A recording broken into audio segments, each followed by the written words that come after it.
దేవుడు మన పక్షమునుండగా మనకు విరోధి ఎవడు?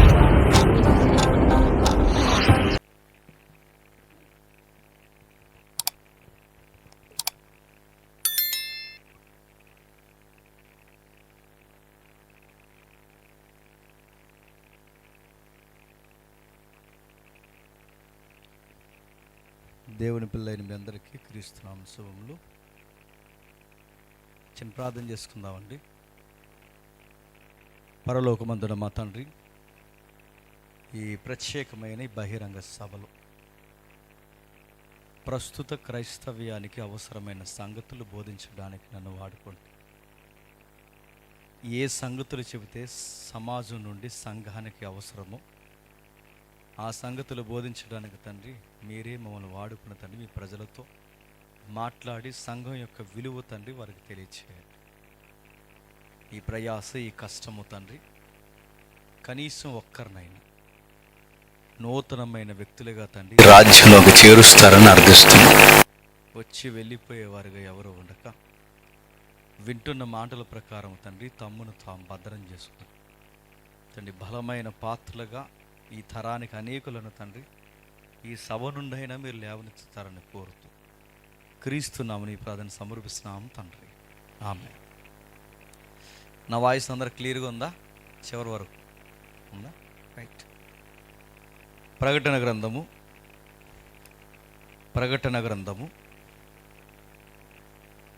2వ అధ్యాయం.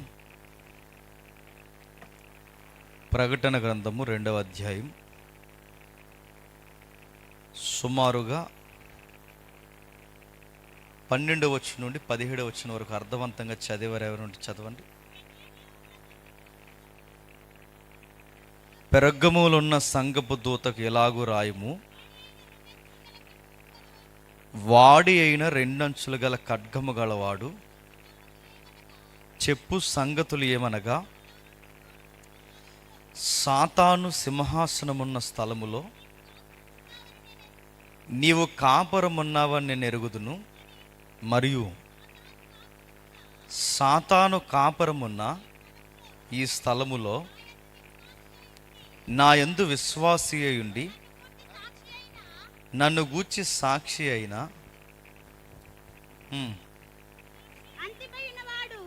అంతిప అనువాడు మీ మధ్యన చంపబడిన దినములలో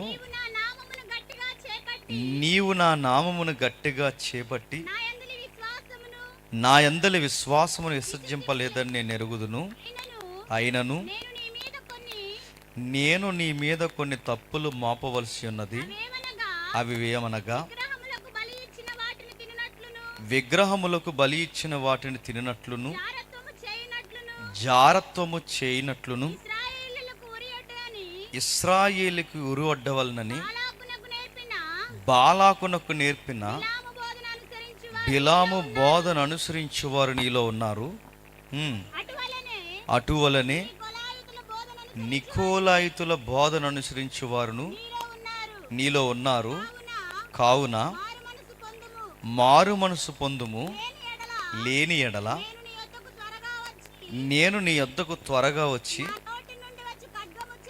నా నోట నుండి వచ్చి ఖడ్గము చేత సంగములతో ఆత్మ చెప్పుచున్న మాట చెవుగలవాడు వినుగాక. జయించేవానికి మన్నాను భుజింపనిత్తును, మరియు అతనికి తెల్ల రాతిని, ఆ రాతి మీద చెక్కబడిన ఒక కొత్త పేరుండెను. పొందిన వానికే కానీ అది మరి ఎవరికి తెలియదు. అందరి దగ్గర బైబిల్ ఉందా? నిజాయితీగా ఒప్పుకోండి, చదివింది ఏమన్నా అర్థమైందా? ఏం అర్థం? తెలుగు అక్షరాలు తెలుసు కనుక చదువుకుంటున్నా. ఏదో నిగూఢమైన సత్యాన్ని ముడిపెట్టి యోహాను గారు రాస్తున్నారు. సంఘ చరిత్ర ప్రకారం రకరకాల బాధలకు గురి చేస్తారు. ఎన్ని బాధలకు గురి చేసినా మనం చచ్చిపోవట్లేదు.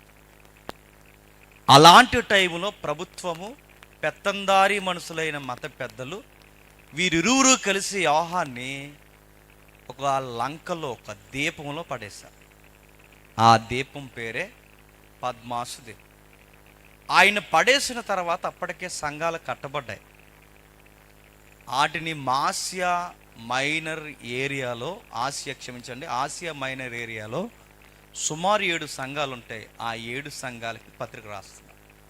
ఆ పత్రిక రాస్తున్నప్పుడు ఒక్కొక్క సంఘానికి ఒక పాస్టర్ గారు ఉన్నారు. ఆ పాస్టర్ గారిని నియమించింది ఎవరంటే అపోస్తుల యొక్క ఆర్డర్లోనే వచ్చారు వాళ్ళు. అంటే వాళ్ళు నియమిస్తేనే వచ్చిన వారు. ఆ ఆర్డర్లోంచి యోహాను గారి చేత డిక్లేర్ చేయబడిన పాస్టర్ గారే అంతిప. ఎవరు? అంతిప. ఆ పాస్టర్ గారిని కూడా చంపేశారు. అలాంటి చంపేసిన టైంలో ఎలా స్ట్రాంగ్గా సంఘం నిలబడాలో, ఎలా ఉండాలో, ఎలా ఉండకూడదో నేర్పించడానికి ఎక్కడో పద్మాసు ద్వీపంలో ఉన్న యోహాను గారు ప్రభు యొక్క మాటను బట్టి ఒక పుస్తకం రాశాడు. ఆ పుస్తకం సంఘానికి పంపించాలనుకున్నాడు. ఆ పుస్తకం పేరే చెప్పండి, ప్రకటన గ్రంథం. ఇప్పుడు బాగా వినాలి. ఇప్పుడు నేనే యోహాను అనుకోండి, నన్ను పద్మాసు ద్వీపంలో పడేస్తారు. నన్ను పద్మాసు ద్వీపంలో పడేసినప్పుడు నా చుట్టూ చాలించాడు కనుకే ప్రకటన గ్రంథం అర్థమవుతుంది. అర్థమైందా? మరి ఎవరికి అర్థమవుద్ది? చెవి గలవాడికి అర్థమవుద్ది. అంటే మన చెవులు కదా, ఈ చెవి కాదు, ఇంకో చెవి ఉంది.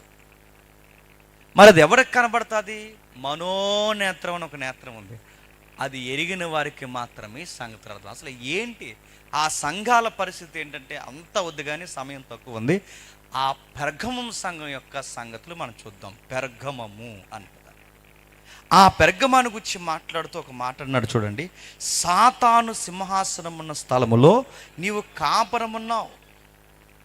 సాతాను సింహాసనం ఉన్న స్థలంలో కాపురం ఉండడం ఏంటి? సాతానికి సింహాసనం ఉంటుందా? మళ్ళీ ప్రశ్న అడుగుతున్నాను, అసలు సాతాను కనబడతాడా?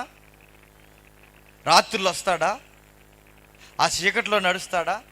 అలాగ అన్నాడంటే ఎవడో మీకు సోది చెప్తున్నాడు అని అర్థం, గుర్తుపెట్టుకున్నాను. సాతాను గారు కనబడతాడా? పోనీ సాతాను స్త్రీ అనుకుంటే ఆ స్త్రీ రూపంలో ఏమైనా మల్లెపూలు పట్టుకుని తిరుగుతుందా? ఈ మళ్ళీ చెప్తాను, ఎవడో భయపడిపోయి చెప్పిన కథలు ఇవి. సాతాను మళ్ళీ చెప్తున్నా అంటే కనబడు. ప్రభు అయిన యేసుక్రీస్తు వారు ఒకరోజు సముద్రం ఉప్పొంగిపోయి తుఫాను భీకరంగా ఉన్నప్పుడు ప్రభు అయిన యేసుక్రీస్తు వారు సముద్రం మీద అలా నడిచి వస్తుంటే శిష్యులు చూసి భయపడ్డా.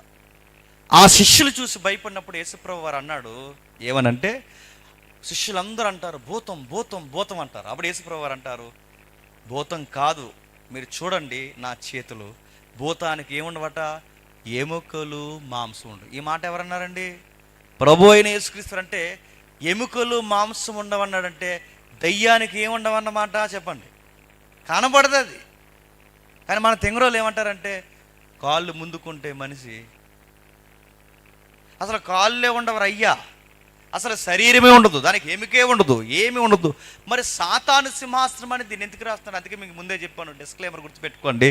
దాన్ని పోలికగా రాస్తాడు. అంటే ఏదో చెబుతున్నాడు యోహాను గారు, మర్మగర్భంగా సంఘానికి ఏదో చెప్పాలనుకుంటున్నాడు. ఏం చెప్పాలనుకుంటున్నాడు? పెర్గములో ఉన్న సంఘపు దూత, సంఘం ఒక దూత. దూత అంటే వార్తాహరుడు, సాటింపేసేవాళ్ళు అని అర్థం. దూత అంటే మీడియేటర్. దేనికి మీడియేటర్? సంఘం సత్యానికి మీడియేటర్. దేవునికి ప్రజలకి మధ్యవర్తిత్వం. అంటే దేవుడు అంటే ఏంటి అని అడిగితే, ఎవడైనా బయట అడిగితే అదిగో అక్కడికి వెళ్ళండి అక్కడ చెబుతారు అని సంఘాన్ని చూపించాలి. సత్యం అంటే ఏంటని ఎవడైనా రోడ్డు మీద అడిగితే మార్టిన్ లూథరన్ గారు ఏమన్నారు తెలుసా? సత్యం అంటే ఏంటని ఒక సామాన్యుడు అడిగితే లూథరన్ గారు అంటారు, సత్యం అంటే ఆ గుంపు చెబుతుందండి, ఆ గుంపు పేరు సంఘం. సంఘం ఒక దూత అనగానే మీరు రెక్కలో తెల్లసున్ని అనుకోకండి. దూత అనగానే రిప్రజెంట్, అంటే దేవుణ్ణి తెలియజేసే ఒక రిప్రజెంట్, ప్రతినిధి. సంఘం ఒక ప్రతినిధి. దేవుడు అంటే ఏంటో సంఘమే చెప్పాలి, వ్యవస్థ ఎలా నడుస్తుందో సంఘమే చెప్పాలి. అక్కడ వరకు ఎందుకు, ఈ రంపు రాజకీయాలు ఎలా నడుస్తున్నాయో కూడా సంఘము ఖచ్చితంగా చెప్పగలదు. అలాంటి విషయాలు అక్కడ రాయబడ్డాయంటే రాయబడ్డాయి. సాతానుగాడులా రాడు. సాతానుగాడు వాడు భయపెట్టడానికి రాడు. సాతానుగాడు వాడు రకరకాల యాసాలు వేసుకుని మనకు కనబడడానికి రాడు. సాతానుగాడు కొన్ని ట్రిక్స్ ఉపయోగిస్తాడు. ఆ ట్రిక్స్లో వాడు ఉపయోగించే ఒక ట్రిక్ ఏంటి చెప్పిన, పొలిటికల్ సైన్స్ను ఉపయోగిస్తాడు. పొలిటికల్ సైన్స్ అంటే రాజకీయ శాస్త్రాన్ని ఉపయోగిస్తాడు. రాజకీయం అంటే జరుగుతున్న రాజకీయాలు సాతానుగాడికి ఎజెండా 100కు 200% సాతానుగాడి చిత్తం నెరవేర్చడానికి ఈ రంపు రాజకీయాలు ఉన్నాయి. మీరు భయపడినా, మీరు ఏమనుకున్నా, నేను సీరియస్గా చెప్తాను, అది ఏ రాజకీయం ఏ పార్టీ నాకు అనవసరం. నేను పార్టీలు కూడా వెత్తట్లేదు, కానీ విషయం మాత్రం చెప్తున్నాను. రాజకీయాల్లో దేవుని చిత్తం నెరవేరదు. చెప్పండి, సాతానుగాడి చిత్తమే నెరవేరుతుంది. వాడు ఉపయోగిస్తాడు దాన్ని. వాడు ఎప్పుడు చూడండి, ఏ చట్టాలు చేసినా, ఏ పనులు చేసినా, ఏ నిర్ణయాలు తీసుకున్నాడు, ఖచ్చితంగా సంఘానికి వ్యతిరేకమైన శాసనాలు ఈ పొలిటికల్ సైన్స్లో వాడు చేయిస్తాడు. అది యోహాను చాలా పర్టికులర్గా, ప్రాక్టికల్గా వాళ్ళకి అర్థమయ్యేలా నొక్కి నొక్కి రాస్తున్నాడు. ఆ రాస్తున్న సంగతులు సాతాను సింహాసనం వేసింది అక్కడ. సాతాను సింహాసనం ఏంటంటే, ఆ సాతాను సింహాసనం ఏంటో, అది కూర్చోవడం ఏంటో, సంఘానికి ఎందుకు ఈ సంగతులు రాస్తున్నాడు తెలియాలంటే అసలు పెర్గము యొక్క నైసర్గిక స్వరూపం తెలియాలి. నైసర్గిక స్వరూపం అంటే 1989 తర్వాత తెలుగు ఇంగ్లీష్ రాళ్ళు పుట్టారట. మనమే, నేను అడుగుతున్నాను, తెలుగు ఈ తర్వాత పుట్టారంటే ఈ జనరేషన్ అంతా అటు పూర్తిగా తెలుగు రాదు. చెప్పండి, నైసర్గిక స్వరూపం అంటే దాని బౌండరీస్, దాని ఇరుగు పొరుగు, దాని సంస్కృతి, దాని విధి విధానాలు, దాని భాషా నైపుణ్యత. పెర్గము అనే దాని డెఫినేషన్ ఇది కదా ఆ పదానికి అర్థం. అంటే పెర్గము అనగానే అది ఒక దుర్గం. ఆ పదానికి అర్థం ఏంటంటే దుర్గం అంటే ధ్వజస్తంభం లాంటి పట్టణం అన్నమాట. ఎత్తైనది, బలమైనది, రాజకీయంగాను, పంట పొలాల్లోనూ, ఆర్థికంగాను, భాషా పరిజ్ఞానంలోను, చదువుల్లోను ఒక్కటేంటి, అదొక దిట్టలా కూర్చుందట. దాని పేరు పెర్గమం. పెర్గం అంటే దుర్గం అని అర్థం. గ్రీకులో పెర్గం అంటే దుర్గం అని అర్థం. అలాంటి ఏరియాలో ఏమున్నాయి గొప్పలు చెప్పుకోవడానికంటే ఆ పెర్గం ఏరియాలో ఆ రోజుల్లోనట పెద్ద లైబ్రరీ ఉండేదట, పెద్ద లైబ్రరీ. ఆ లైబ్రరీలో 2 లక్షల పుస్తకాలు ఉండేవి. పుస్తకాలు అనగానే ఇప్పుడు మన దగ్గర ఉన్న ఈ పుస్తకాలు కాదు. 2000 సంవత్సరాల క్రితం పుస్తకం అంటే ఏంటి చెప్పండి? పేపర్లో నడుతున్నాను. ఏం పేపర్ వాడేవారు అప్పుడు ఆ రోజుల్లో? చర్మపు కాగితం. జంతు చర్మాల మీద ఇలా చుట్టలా గిప్పుతారు చూసారా? ఆ జంతు చర్మాలు అంటే పెద్ద పెద్ద జంతు చర్మాలు ఉంటాయి. ఆ జంతు చర్మాల మీద, ఆ జంతువుల చర్మాల మీద ఈ రైటింగ్స్ రాసేవారు. లెటర్స్ అన్ని జంతువుల చర్మాల మీద ఉంటాయి. అలాంటివి పుస్తకాలు అంటే ఒక చర్మే చాలా కష్టం. అలాంటిది ఒక పుస్తకం. అలాంటిది 2 లక్షల పుస్తకాలు అంటే నేను అడుగుతున్నాను, తోళ్ళుతో తయారు చేసిన పుస్తకాలు చాలా పెద్దవి ఉంటాయి. అలాంటిది 2 లక్షల పుస్తకాలు అంటే నన్ను అడిగితే లైబ్రరీ ఎంత ఉంటుందో చెప్పినా మీ ఊరు అంత ఉంటుంది లైబ్రరీ. అంత పెద్ద లైబ్రరీ ఉండేదట, అంత పెద్ద లైబ్రరీ. ఈ బుక్ అక్కడ లేదనడానికి లేదు, ప్రతి పుస్తకం ఉండేదట అక్కడ. అంటే అక్కడ జ్ఞానం ఉంది, చదువు ఉంది, రాజకీయం ఉంది, బలం ఉంది, ఆర్థిక పరిస్థితులు ఉన్నాయి, ఇంకా ఏమున్నాయి? మతంలో పుట్టుకొచ్చిన భయంకరమైన మూఢనమ్మకాలు ఉన్నాయి. ఏం మూఢనమ్మకాలు ఉన్నాయంటే సాతాను రేపింది డబ్బుని, అధికారాన్ని, అన్నిటినీ పోగేసి ఆ ఏరియాలో వాడు ఏం చేశాడు తెలుసా? 1000 అడుగుల కొండ ఉందట, ఒక పెద్ద మౌంటైన్ ఉండేదట. ఆ 1000 అడుగుల కొండ పైన 100 అడుగులు గుడి కట్టించాడంట. ఆ గుడిలో 50 అడుగులు ఒక పెద్ద దేవుడి విగ్రహం పెట్టించాడట. మీరు కంగారు అయిపోకండి, జాగ్రత్తగా వినండి. ఎక్కడి వరకు మాట్లాడాలి నాకు తెలుసు, జాగ్రత్తగా వినండి.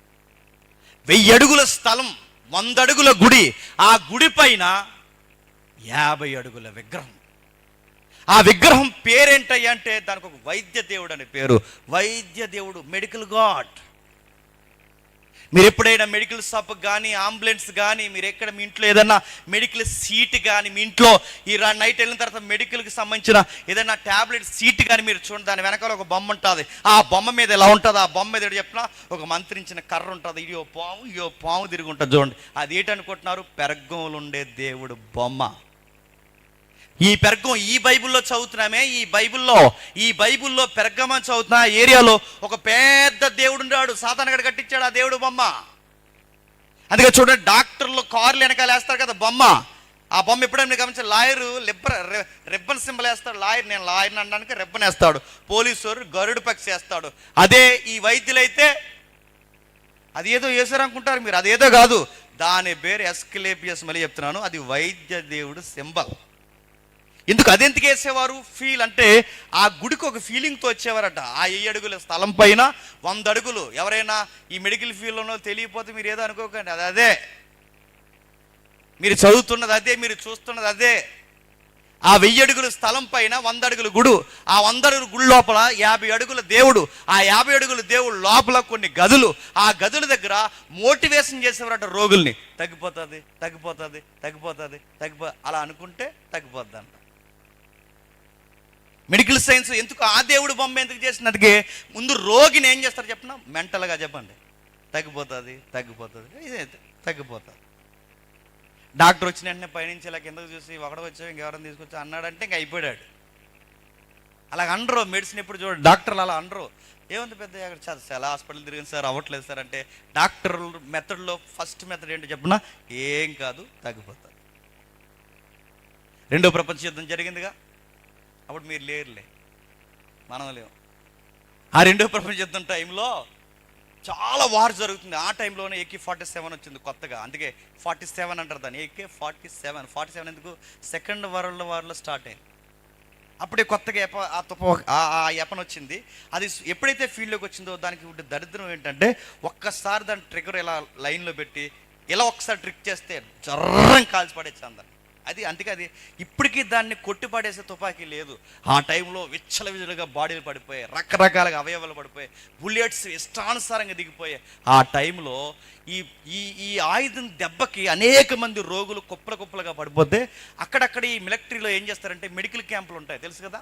ఆ మెడికల్ క్యాంపుల దగ్గర, ఆ క్యాంప్ దగ్గర ఒక డాక్టర్లు ఉంటే రోగుల్ని తెగ తీసుకొస్తున్నారు. రోగుల్ని వన్ బై వన్ తీసుకొస్తే ఒక రోగిని తీసుకొచ్చారు. ఆయన మంచి సైనికుడు, ఆయనకి బుల్లెట్ చాలా దగ్గరికి వెళ్ళిపోయింది. ఆ టైంలో నర్సు గారు ఒక మాట చెప్పారు, ఖచ్చితంగా బుల్లెట్ తీయకపోతే చచ్చిపోతారు. అప్పుడు అన్నారు ఆపరేషన్ చేద్దాం. డాక్టర్ గారు అన్నారు ఆపరేషన్ రెడీ చేయండి, మంచం రెడీ చేయండి, ఆపరేషన్ చేద్దామంటే అప్పుడు నర్సు గారు వచ్చి దగ్గరకు వచ్చి అడిగారు. నేను చెప్పేది నిజమా అబద్ధమో గూగుల్ తల్లినో జెమినీని అడగని చెప్తుంది, యూట్యూబ్నైనా అడగని చెప్తారు. ఆ దగ్గర తీసుకొచ్చిన తర్వాత డాక్టర్కి ఒక మాట చెప్పింది సీనియర్ నర్స్. ఏమందంటే సార్ మీకు విషయం చెప్పాలి, ఎనస్థియా అయిపోయింది. ఎనస్థియా అంటే మత్తు అయిపోయింది సార్, ఇవ్వడానికి లేదు. ఇప్పుడు ఆపరేషన్ ఎలా చేస్తాను సార్ అంటే ఈ విషయం రోగులకు తెలుసా? తెలియదు సార్. మరి ఎవరు తెలుసు? ఎవరికి తెలియదు సార్, ఎవరికి చెప్పుకో. మరి ఎలా సార్ ఆ అబ్బాయికి ఆపరేషన్? నేను చెప్తానుగా, లోపలికి వెళ్ళు, మొత్తం సాల్ట్ వాటర్ తయారు చేయి, ఆ సాల్ట్ కలిపిన వాటర్ తెచ్చి ఆ రోగి కినబడాలి, చెప్పు బాబు నీకు మత్తు ఇస్తున్నాం, ఏమి కంగారు పడ, మత్తు ఇస్తున్నాం, ఏం కంగారు పడకంటే అలాగే మేడంజీ అన్నారు. ఆ అబ్బాయికి మత్తు చేశారు. ఆ మత్తు చేసిన తర్వాత ఎక్కిందా, మత్తు వచ్చిందా అనగానే వస్తుందమ్మా వస్తుంది. మన మైండ్కి ఉండే గుణం ఏంటి చెప్తున్నా, అలా ఎలా ప్రిపేర్ చేస్తామో చెప్పండి, అది అలాగే బిహేవ్ చేస్తాం. ఆ మత్తు ఇచ్చారు, అతను చూస్తుండగా డాక్టర్లో మాటలు పెట్టి నీకు చాలా మత్తు ఎక్కేసిన త్వరగా అని చెప్పి మాట్లాడుతూ ఆ రోజు ఆ వైద్యం చేసే సైనికుని బతికించేస్తారు. మీరు గమనించండి, సగం మెడిసిన్ అట తగ్గిపోతుందని అనుకుంటేనే తగ్గుతుంది, గుర్తుపెట్టుకో. తగ్గుతుంది అంటావా అనకూడదు, గుర్తుపెట్టుకో. అందుకే మీరు చూడండి, పెద్దమ్మల్ని మీరు గమనించండి, పెద్దమ్మల్ని MABS డాక్టర్ అమెరికాలో చదివి వచ్చిన దగ్గర తీసుకెళ్తే ఆడు నొద్దంటారు వాళ్ళు. ఆర్ఎంపీ దగ్గరికి తీసుకెళ్ళి ఆయన అయితేనే బాగా చేస్తాడా. నిజంగానే వాళ్ళకి అక్కడ తీసుకెళ్తే తగ్గదు. ఎక్కడ తీసుకెళ్ళాలి చెప్పండి? ఆ ఆర్ఎంపీ డాక్టర్ ఆయన ఇచ్చింది, అది ఏది ఇచ్చినా తగ్గిపోద్దాం. ఎందుకు? దట్ ఈజ్ మైండ్ సెట్, గుర్తుపెట్టు. ఇలాంటి మైండ్ సెట్ ఎక్కడుంటే తెలిసిన పెర్గమము ఏరియాలో పెద్ద గుడి ఉంటే ఆ గుడిలో పెద్ద దేవుడు ఉండేడట. ఆ దేవుడు వైద్య దేవుడు. ఆ గుడి దగ్గరికి ప్రజలను తీసుకొచ్చి మోటివేషన్ చేస్తారు, తగ్గిపోతుంది. అందుకే కొన్ని సంస్కృతుల్లో పేర్లు అడగండి, కొన్ని సంస్కృతుల్లో ఒక పుస్తకం పెట్టుకొని ఆ పుస్తకంలో 70 సార్లు 100 సార్లు పేరు రాస్తారు, అయిపోతుంది. ప్రిపేర్ అంటే పాజిటివ్ వైబ్రేషన్ రావాలని వాళ్ళు ప్రిపేర్ చేస్తారు. దీన్నే ప్యాగన్ ప్రాక్టీసెస్ అంటారు. అన్యమత మౌఢ్యంతో కూడిన భయంకరమైన మూఢనమ్మకాలు అంటారు. ఇలాంటి మూఢనమ్మకాలు పెట్టి ఆ రోజు తీసుకెళ్ళారట. ఆ తీసుకెళ్ళి ప్రజలను ఆ రోగుల లోపల తీసుకెళ్ళి ఆ గుళ్ళో పడేసారు. ఆ గుళ్ళో ఏమంటే చెప్పిన పాములు ఉంటాయి. అందుకే ఈ మెడికల్ సింబల్ మీద కూడా ఏముంటుంది చెప్పండి, పాము ఉంటుంది. ఆ దేవుడు ఇలా కూర్చుని ఉంటాడు అనమాట, ఆ పెద్ద దేవుడు. ఆ దేవుడు ఇలా కూర్చుంటే ఇటు ఒక పెద్ద పాము, ఇటు ఒక పెద్ద పాము, ఆయన ఇలా ఒక కర్ర కూర్చుంటాడు, అది మంత్రించిన కర్ర. ఆ దేవుడు మీద కూర్చుంటే ఈ పాముల మధ్యలో నిజంగానే కొన్ని పాములు గదిలేసి ఈ రోగిని నైటే తీసుకెళ్ళి లోపల పడేసేవారు. ఎందుకు? తెల్లారులోకి తగ్గిపోద్ది. ఎలా తగ్గిపోద్ది అంటే కాలేజీలో కట్టేసేవారట.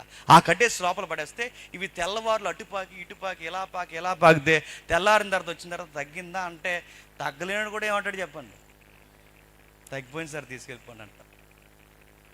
ఇలాంటి ప్రాక్టీసులు ఒక మాట ఒకటే, జరిగినా జరగకపోయినా జరుగుతుందన్న మూఢనమ్మకాలు ఎక్కువైపోయి ఇలాంటి మెంటల్ ప్రిపరేషన్ తయారు చేసినప్పుడు ఆ గుడికి బాగా రాబడి వస్తుంది, ఆ గుడికి చాలా రాబడి వస్తుందట. ఆ గుడికి బాగా పెత్తందారి వ్యవస్థ పెరిగింది. ఆ గుడిని ఎవరు ఆపరేట్ చేస్తున్నారంటే గవర్నమెంట్ టేకప్ చేయడం మొదలుపెట్టింది. గవర్నమెంట్ ఎందుకు టేకప్ చేస్తుందంటే ఆ గుడికి ఖజానా పెరిగింది కనుక. ఖజానా పెరిగిన ప్రతి గుడిని ఎవరు టేకప్ చేస్తారు చెప్పండి? గవర్నమెంట్ టేకప్ చేస్తుంది. అంటే ఇప్పుడు ఈ గుడి ఎలుసెళ్ళిపోతుంది, ఈ గుడికి భక్తులు పెరిగిపోయి, ఈ గుడికి రకరకాల మనుషులు, విదేశీయులు, స్వదేశీయులు వస్తున్నారు. ఇప్పుడు ఈ గుడిని ఆపరేట్ చేయడానికి గవర్నమెంట్ కూడా ఇన్వాల్వ్ అయింది. ఇలాంటి టైంలో అటు గుడికి ఇటు ప్రభుత్వానికి వ్యతిరేకంగా ఒక స్లోగన్స్ వినబడుతున్నాయి. స్లోగన్ కాదు, దాని పేరు సువార్త. ఆ సువార్తలో ఒక సత్యం వినబడుతుంది. ఆ సత్యం ఏంటంటే చేతులతో చేయబడినవి దేవుళ్ళు కాదు. మంట వెలిగింది అక్కడ. చేతులతో చేయబడినవి దేవుడు కాదు, చేతులతో చేయబడినవి మనుషుడు మొక్కకూడదు. సృష్టికర్త మనల్ని చేయాలి తప్ప మనం సృష్టికర్తలను చేయకూడదు. మనం చేసుకున్నది దేవుడు ఎలా అవుతాడు? మనల్ని చేసిన వాడు దేవుడు అవుతాడు. కానీ ఇలాంటి సువార్తలో ఎండి బంగారాలు, మనుషులతో చేయబడిన చమత్కారంగా మలచబడిన ఈ ఆకారాలు దేవుళ్ళు కాదని అపోస్తుల బోధ ఎప్పుడైతే చెప్తున్నారో ఆ మంట స్టార్ట్ అయింది. సరిగ్గా అదే టైంలో మళ్ళీ కొత్త చట్టం వచ్చింది. అదే టైంలో కొత్త చట్టం ఏంటంటే ఇప్పుడు దేవుడు ఆ మెడికల్ దేవుడే కాదు, ఇప్పుడు కొత్త దేవుడు ఒకడు వచ్చాడు. ఆ కొత్త దేవుడు ఎవరో తెలుసా? డొమినియస్. ఆడేవాడు అనకండి, మీకు అర్థమైన చూడండి. డొమినియస్ ఆడేవాడు? రోమా ప్రభుత్వాన్ని పరిపాలించే 2వ చక్రవర్తి. సుమారు ఇంచుమించు అంటే 2-3 అంటే సుమారు ఒక మరో చక్రవర్తి వచ్చాడు, నీరో తన డొమినియస్. ఒక పెద్ద చక్రవర్తి, అతని గాడి పేరు డొమేనియస్. ఆ డొమేనియస్ పెర్గమ ఏరియాలో ఒక ప్యాలెస్ కట్టించాడట. ఆ ప్యాలెస్ కట్టించి అక్కడే తన ప్రభుత్వాన్ని నియమించాడట. ఆ నియమించి అన్నాడట, ఎప్పటి వరకు మీరు ఈ దేవుడిని మొక్కారు లేదా కానీ ప్రతి ఒక్క ప్రజ ఈసారి దేవుడిని ఎవరిని ఒప్పుకోవాలి తెలుసా? నేనే దేవుడిని మొక్కాలన్నాడట. లైవ్ వెళ్తుంది, లేదా ఒక విషయం చెబుతాను మీకు. ఈ మధ్యకాలంలో ఒక పెద్ద ఆయన ఏమన్నాడంటే నేను మనిషిని కాదన్నాడు. ఎవరన్నా అడగండి, నేను మనుషుని కాదు, నేను దేవుని యొక్క గర్భంలో నుంచి వచ్చిన ప్రత్యేకమైన వ్యక్తిని. అరే ఇదే రకమైన వైరాగ్యాలు ఇంతకు మించి పెరిగిచ్చింది ఆ రోజు రాజకీయ స్టేట్మెంట్. నేను దేవుణ్ణి అని చెప్పుకుంటున్న డొమేనియస్, నేను దేవుణ్ణి అంటే క్రైస్తవుల్ని మభ్య పెట్టడానికి ఆ రోజుల్లో రెచ్చిపోయారు. ఒకవైపేమో వైద్య దేవుడు, మరొకేమో ఆకారాలు, మరొక వైపు మతం. ఇప్పుడు మళ్ళీ రాజకీయంలో కొత్త దేవుడు పుట్టుకొచ్చాడు. ఇలాంటి టైంలో సంఘం ఉంది. సంఘానికి చట్టాలు వచ్చాయి. ఏమైనా చట్టాలు వచ్చాయి? మొక్కుతారా మొక్కరా?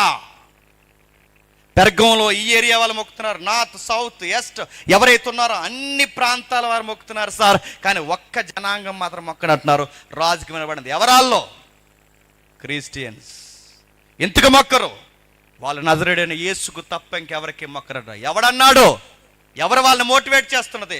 అక్కడ ఒక కాపరు ఉన్నాడు. ఆ కాపరు పేరు అంతిపస్. పట్టుకోండి, అంతిపస్ని తీసుకురండి. చూస్తుండగా భయంకరంగా రాళ్ళిచ్చి కొట్టారు, రంపాలతో కోసారు, తలకి మొండాన్ని ఏరే చేశారు, చూస్తుండగా చంపేశారు. ప్రజలందరికీ చూస్తుండగా మాట అన్నారు, మళ్ళీ ఎవడైనా చక్రవర్తికి ఎదురు తిరిగితే మీ పాస్టర్ గారికి పట్టిన గతే చెప్పండి పడతాదన్న. ఇప్పుడు చెప్పండి, ఇలాంటి టైంలో ప్రకటన గ్రంథం రాసి సంఘంతో మాట్లాడుతుంది.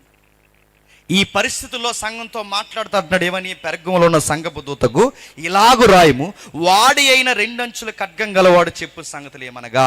సంఘమోడు గుర్తుపెట్టుకో, వాడెవడో కత్తెత్తాడనో, ఎవడో సుత్తెత్తాడనో, ఎవడో బాణం పెట్టాడనో, ఎవడో చట్టం చేశాడనో, ఎవడెవడో ఏదో ఆయుధం పట్టుకున్నాడని నా ప్రభువుని ఎరగనని మాత్రం అనకు. ఎందుకంటే వీడి కత్తి పట్టుకుంటే నీ ప్రాణాన్నే తీయగలడు, కానీ నేను కత్తి పట్టుకుంటే శరీరమును ఆత్మను కూడా నశింపచేయగలను.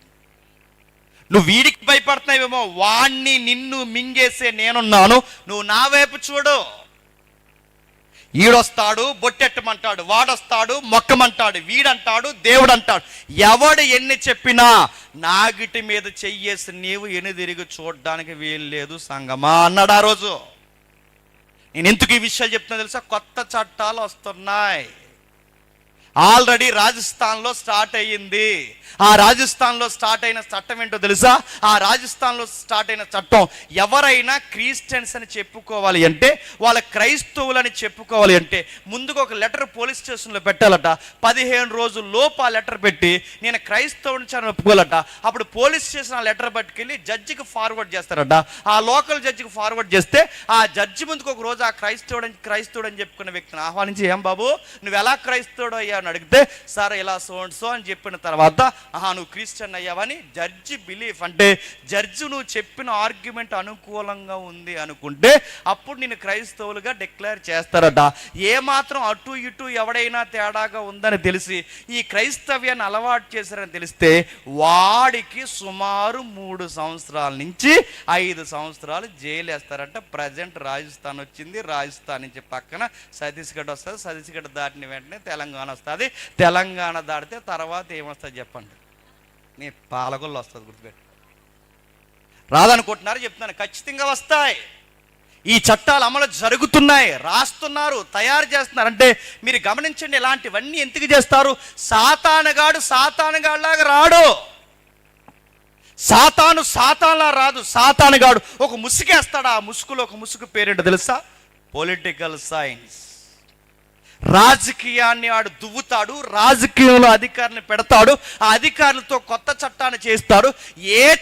ఎన్ని చట్టాలు చేసినా ఆ చట్టాలు ఏ మతానికి వ్యతిరేకంగా ఉండవు. కానీ ఏ మతానికి వ్యతిరేకంగా ఉంటాయి చెప్పండి? క్రైస్తవ మార్గానికి మాత్రం వ్యతిరేకంగా ఉంటాయి. దేనికి వ్యతిరేకంగా? అందుకే ఆ రోజు అలాంటి పరిస్థితి తీసుకొచ్చాడు. వాడు అంటున్నాడు, సాతాను సింహాసనం స్థలము, సింహాసనం అంటే అధికారం. ఆ సింహాసనం అనే అధికారం మీద కూర్చున్న సాతానుగాడు ఎవరు చెప్పండి? డొమేనియస్. చెప్పండి, ఎవరు?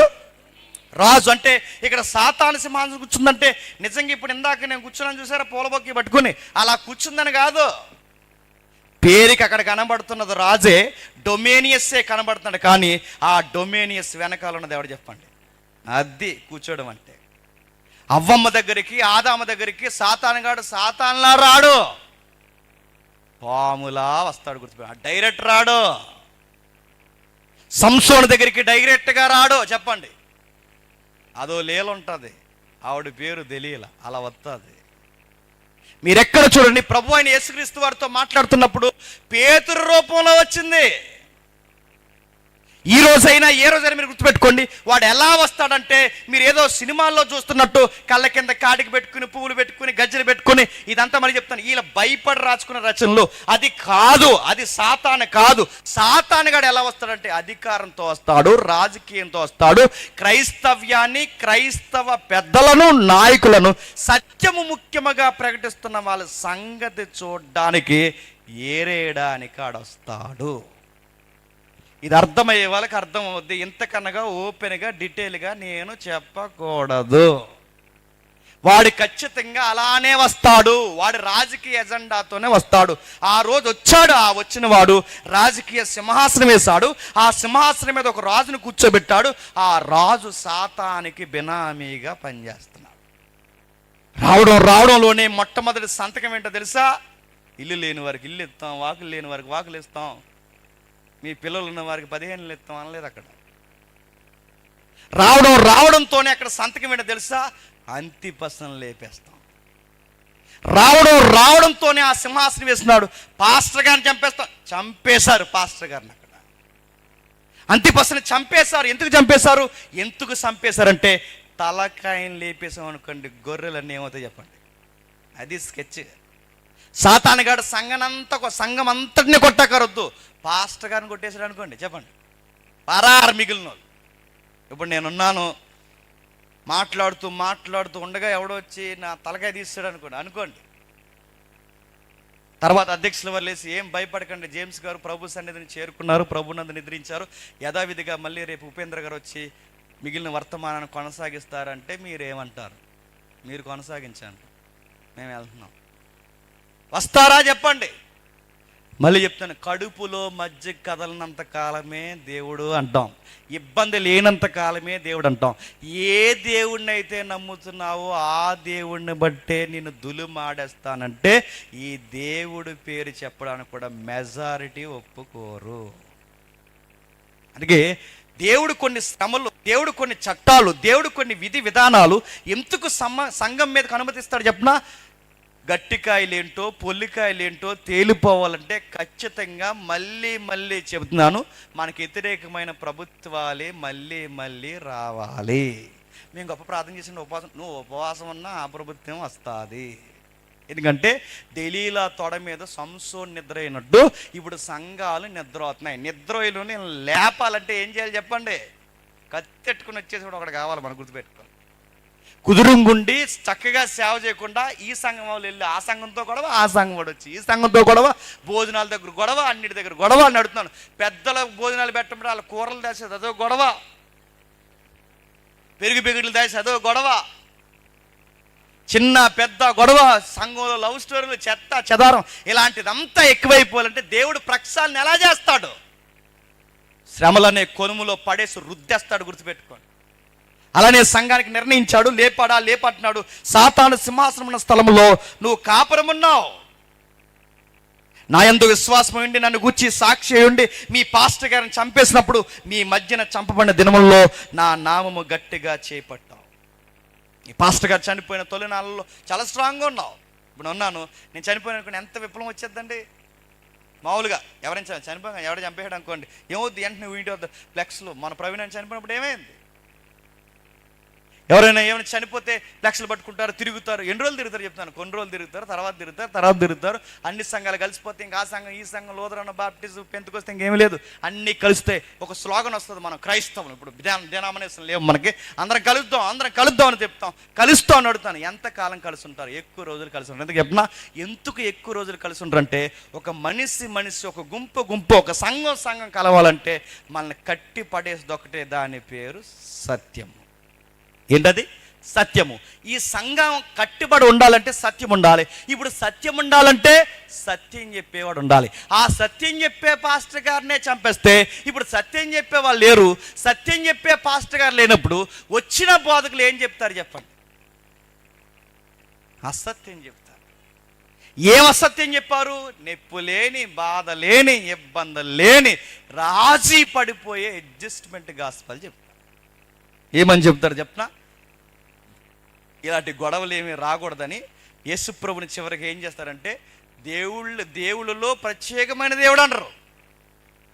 దేవుళ్ళలో దేవుడు అంటారు. మహాత్ములలో చెప్పండి మహాత్ముడు అంటారు. చివరికి కలగూర వంటకం చేసి కలిపేస్తారు. అలానే కలిపేసి అంటే అంతిపస్ అనే సత్యబోధకుడు ఎప్పుడైతే చనిపోయాడో, సత్యం చెప్పేవాడు చనిపోయినట్టునే సంఘానికి ఉండే అతిపెద్ద ప్రమాదం ఏంటో తెలుసా? అసత్య బోధలు సంఘంలోకి ఎగేసుకుని వచ్చాయి. ఎలా వచ్చాయి చూడండి, కిందకి చెప్తున్నాడు. నువ్వు చాలా గట్టిగా నిలబడ్డావు, విశ్వాసాన్ని విసర్జించలేదని నేను ఎరిగాను, అయినను నేను నీ మీద కొన్ని తప్పుదమ్ములు మోపవలసి ఉన్నది. అవేమనగా విగ్రహములకు బలి ఇచ్చిన వాటిని తినునట్లును జారత్వము చేయునట్లును ఇశ్రాయేలీయులకు ఉరియొడ్డవలనని బాలాకునకు నేర్పిన బిలాము బోధను అనుసరించువారు నీలో ఉన్నారు. కొత్త బోధ వచ్చిందట. గొడవలొద్దు. మరి ఏం గొడవలొద్దు? మన పండగలకి వాళ్ళని పిలుద్దాం, వాళ్ళ పండగలకి చెప్పండి.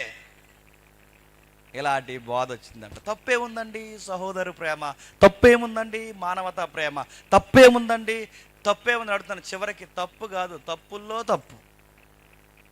తప్పేముందంటే ఏమన్నారట? మనం ప్రేమతో గెలుచుకోవాలి. ఎలా ప్రేమతో గెలుచుకుంటారంటే వాళ్ళ పండగలకు మనం వెళదాం, మన పండగలకు వాళ్ళ. ఎంత సిగ్గులేని తయారంటే ఈ మధ్య, ఎంత సిగ్గులేని అంటే క్రిస్మస్ చేస్తారు, సంక్రాంతి చేస్తారు, ఇంకా భోగి చేస్తారు. మా ఊళ్ళో సిగ్గులేని కొంతమంది ఉన్నారు, వాళ్ళు ప్రార్థన చేసి భోగమంట చేస్తారు. ఎదురు ఈ పని ఏంటంటే అందరం సమానం అన్నారు. నేను అడుగుతున్నాను, నువ్వు సమాధానం అని చెప్పడానికి సత్యాన్ని చంపేస్తావా? ఇలాంటి దిక్కుమాలిన బోధ తెచ్చారట పెరగం సంఘాలు. అంటే కలిపేస్తున్నారట. అంటే దేవుడికి ప్రత్యేకతని కలిపేస్తున్నారు. విగ్రహాలకు అర్పించి తినొచ్చు. ఎందుకు తినొచ్చు అని ఎందుకు ఈ బాధలు తెచ్చారు? ఎందుకు ఈ బాధ తెచ్చారంటే 1000 అడుగుల స్థలం పైన 100 అడుగులు గుడి కట్టారు. 100 అడుగుల గుడి పైన ఏం కట్టారు చెప్పండి? 50 అడుగులు విగ్రహం కట్టారు. ఆ విగ్రహంలో కొన్ని విగ్రహాలకు అర్పించినవి పెడుతున్నారు. భోజనాలు, సామాజిక భోజనాలు జరుగుతున్నాయి. ఆ భోజనాలకు అందరూ వస్తున్నారు కానీ ఎవరు రావట్లేదు చెప్పండి. క్రైస్తవులు రావట్లేదు. ఇప్పుడు ఆ క్రైస్తవులు రాకపోతే మళ్ళీ ఇప్పుడు అంతిపస్సుని చంపేస్తారు. ఇప్పుడు అంతిపస్సుని కాదు, ఇప్పుడు ఎవడెవడు రాలేదు అందరిని చంపేస్తారు. ఇప్పుడు అందరిని చంపేసే ప్రమాదం ఉంది, పిల్లలు కూడా ప్రమాదం ఉంది కనుక ఇప్పుడు కొత్త బోధకులు వచ్చి ఏం చేశారంటే అసలు ఏముండదు, విగ్రహం ఉంటుంది, అందులో ఉన్నది ఏది లేదు ఏమి లేదు, అందుకే రండి అందరూ భోజనాలకు వెళ్ళి ప్రార్థన చేసి తినేసి వచ్చేద్దామని కొత్త బోధ తీసుకొచ్చారంట. నడుతున్న ఈ బోధ ఎందుకు తెచ్చారు? భయం వేసి తెచ్చారంట. ఏం చేసి? భయం వేసి తెచ్చారట. నడుతున్న భయం వేసి తెచ్చారు. చాలామంది లాజికల్గా ఏమంటున్నారంటే మరి వెళ్ళకపోతే ఫ్రెండ్స్ కదండి, ఫీల్ అవుతారు కదండి అంటే, ఆడే నిజంగా నీ క్లోజ్ ఫ్రెండ్ అయితే, నిజంగా నేను ఎరిగిన ఫ్రెండ్ అయితే, నీ ఫ్రెండ్ అయితే చెప్పాడికి ఏమని చెప్తావు? మరే నేను ఏం చెప్పినా చేస్తానరా, ఎక్కడి వరకైనా వస్తానరా, నువ్వు ఎలాంటి భోజనాలు పెట్టినా తింటారా, కానీ నా నమ్మకాలు కొన్ని ఉన్నాయిరా, అవి మాత్రం తినలేనరా, నువ్వు ఫ్రెండ్ కనుక నన్ను అర్థం చేసుకోరంటే నిజమైన ఫ్రెండ్ అర్థం చేసుకుంటారా, అర్థం చేసుకోడు. అయినా ఆడు అర్థం చేసుకోకపోతే ఆడ ఫ్రెండా తేడా కాడ చెప్తున్నాను నేను. నీ స్నేహానికి దానికి ముడిపెడతానంటే వాడిని ఏమనాలి? వరే నీ నమ్మకం నీకుంది, నా నమ్మకం నాకుంది, ఈ నమ్మకాలు తెచ్చి మన స్నేహం మధ్య పెట్టొద్దురా, నీ దాంట్లో నేను చెయ్యట్ను, నా దాంట్లో నువ్వు చేయొద్దు, మన స్నేహంగా ఉందానంటే చెప్పినప్పుడు అర్థం చేసుకునేవాడే కదండి ఫ్రెండ్. లేదట, అలా కాదట, వీళ్ళు అన్నారట మా క్రిస్మస్ కేక్ ఎడతాం, నువ్వు మాత్రం మాకు చెప్పండి పెండం ఎడతాడు ఏమనుకుంటున్నావు? మళ్ళీ చెప్తున్నాను, పెండం నీ దినం ఎడతాడు ఏమనుకుంటున్నావు? దేవుడు చాలా సీరియస్గా తీసుకునే విషయాలు ఇదొకటి. ఈ భయంకరమైన ఆకారాలకు మొక్కడం, వాటిని బలిచ్చిన వాటిని తిన్నట్లు కొత్త బోధ పుట్టించారు. పర్లేదు ప్రార్థన చేసుకుని, ఏం ప్రార్థన చేసుకుని తినేస్తావు? ప్రార్థన అన్నిటి దగ్గర వర్తిస్తుంది, కానీ దేవుడు ఆజ్ఞను ధిక్కరించే ప్రార్థన నువ్వు చేస్తే ఆ ప్రార్థన పరలోకానికి పోదు. ప్రేయర్కి జవాబులు వస్తాయి, కానీ ఆయన వద్దన్న దానికే నువ్వు వ్యతిరేకంగా ప్రేయర్ చేస్తే దానికి జవాబు వస్తుందని ఎలా అనుకుంటున్నావు? బిలాం చేసిన పని ఏంటి తెలుసా? బిలాంకి లంచం ఇస్తాడు రాజు. ఏమన్నాడు బాలాక రాజు? ఏమన్నాడు? ఇశ్రాయేల్ని ఎలాగైనా సంహరించవలను, వాళ్ళని ఏమి చేయలేకపోతున్నా, ఆ మంద మామే పడితే, ఆ ఇశ్రాయేల్ మంద మామే పడితే మా దేశం అంతా పాడైపోయేలా ఉంది, వాళ్ళని తీసేయాలంటే అప్పుడు బాలాకు రాజుతో బిలాం ఏమన్నాడు? వాళ్ళని తీయడం అసాధ్యము, వాళ్ళ మీదకి వ్యతిరేకంగా నిలబడదు. ఎందుకంటే వాళ్ళ వెనకాల ఉన్నది ఎవరు? సాక్షాత్తు సైన్యములకు అధిపతి యెహోవా ఉన్నాడు.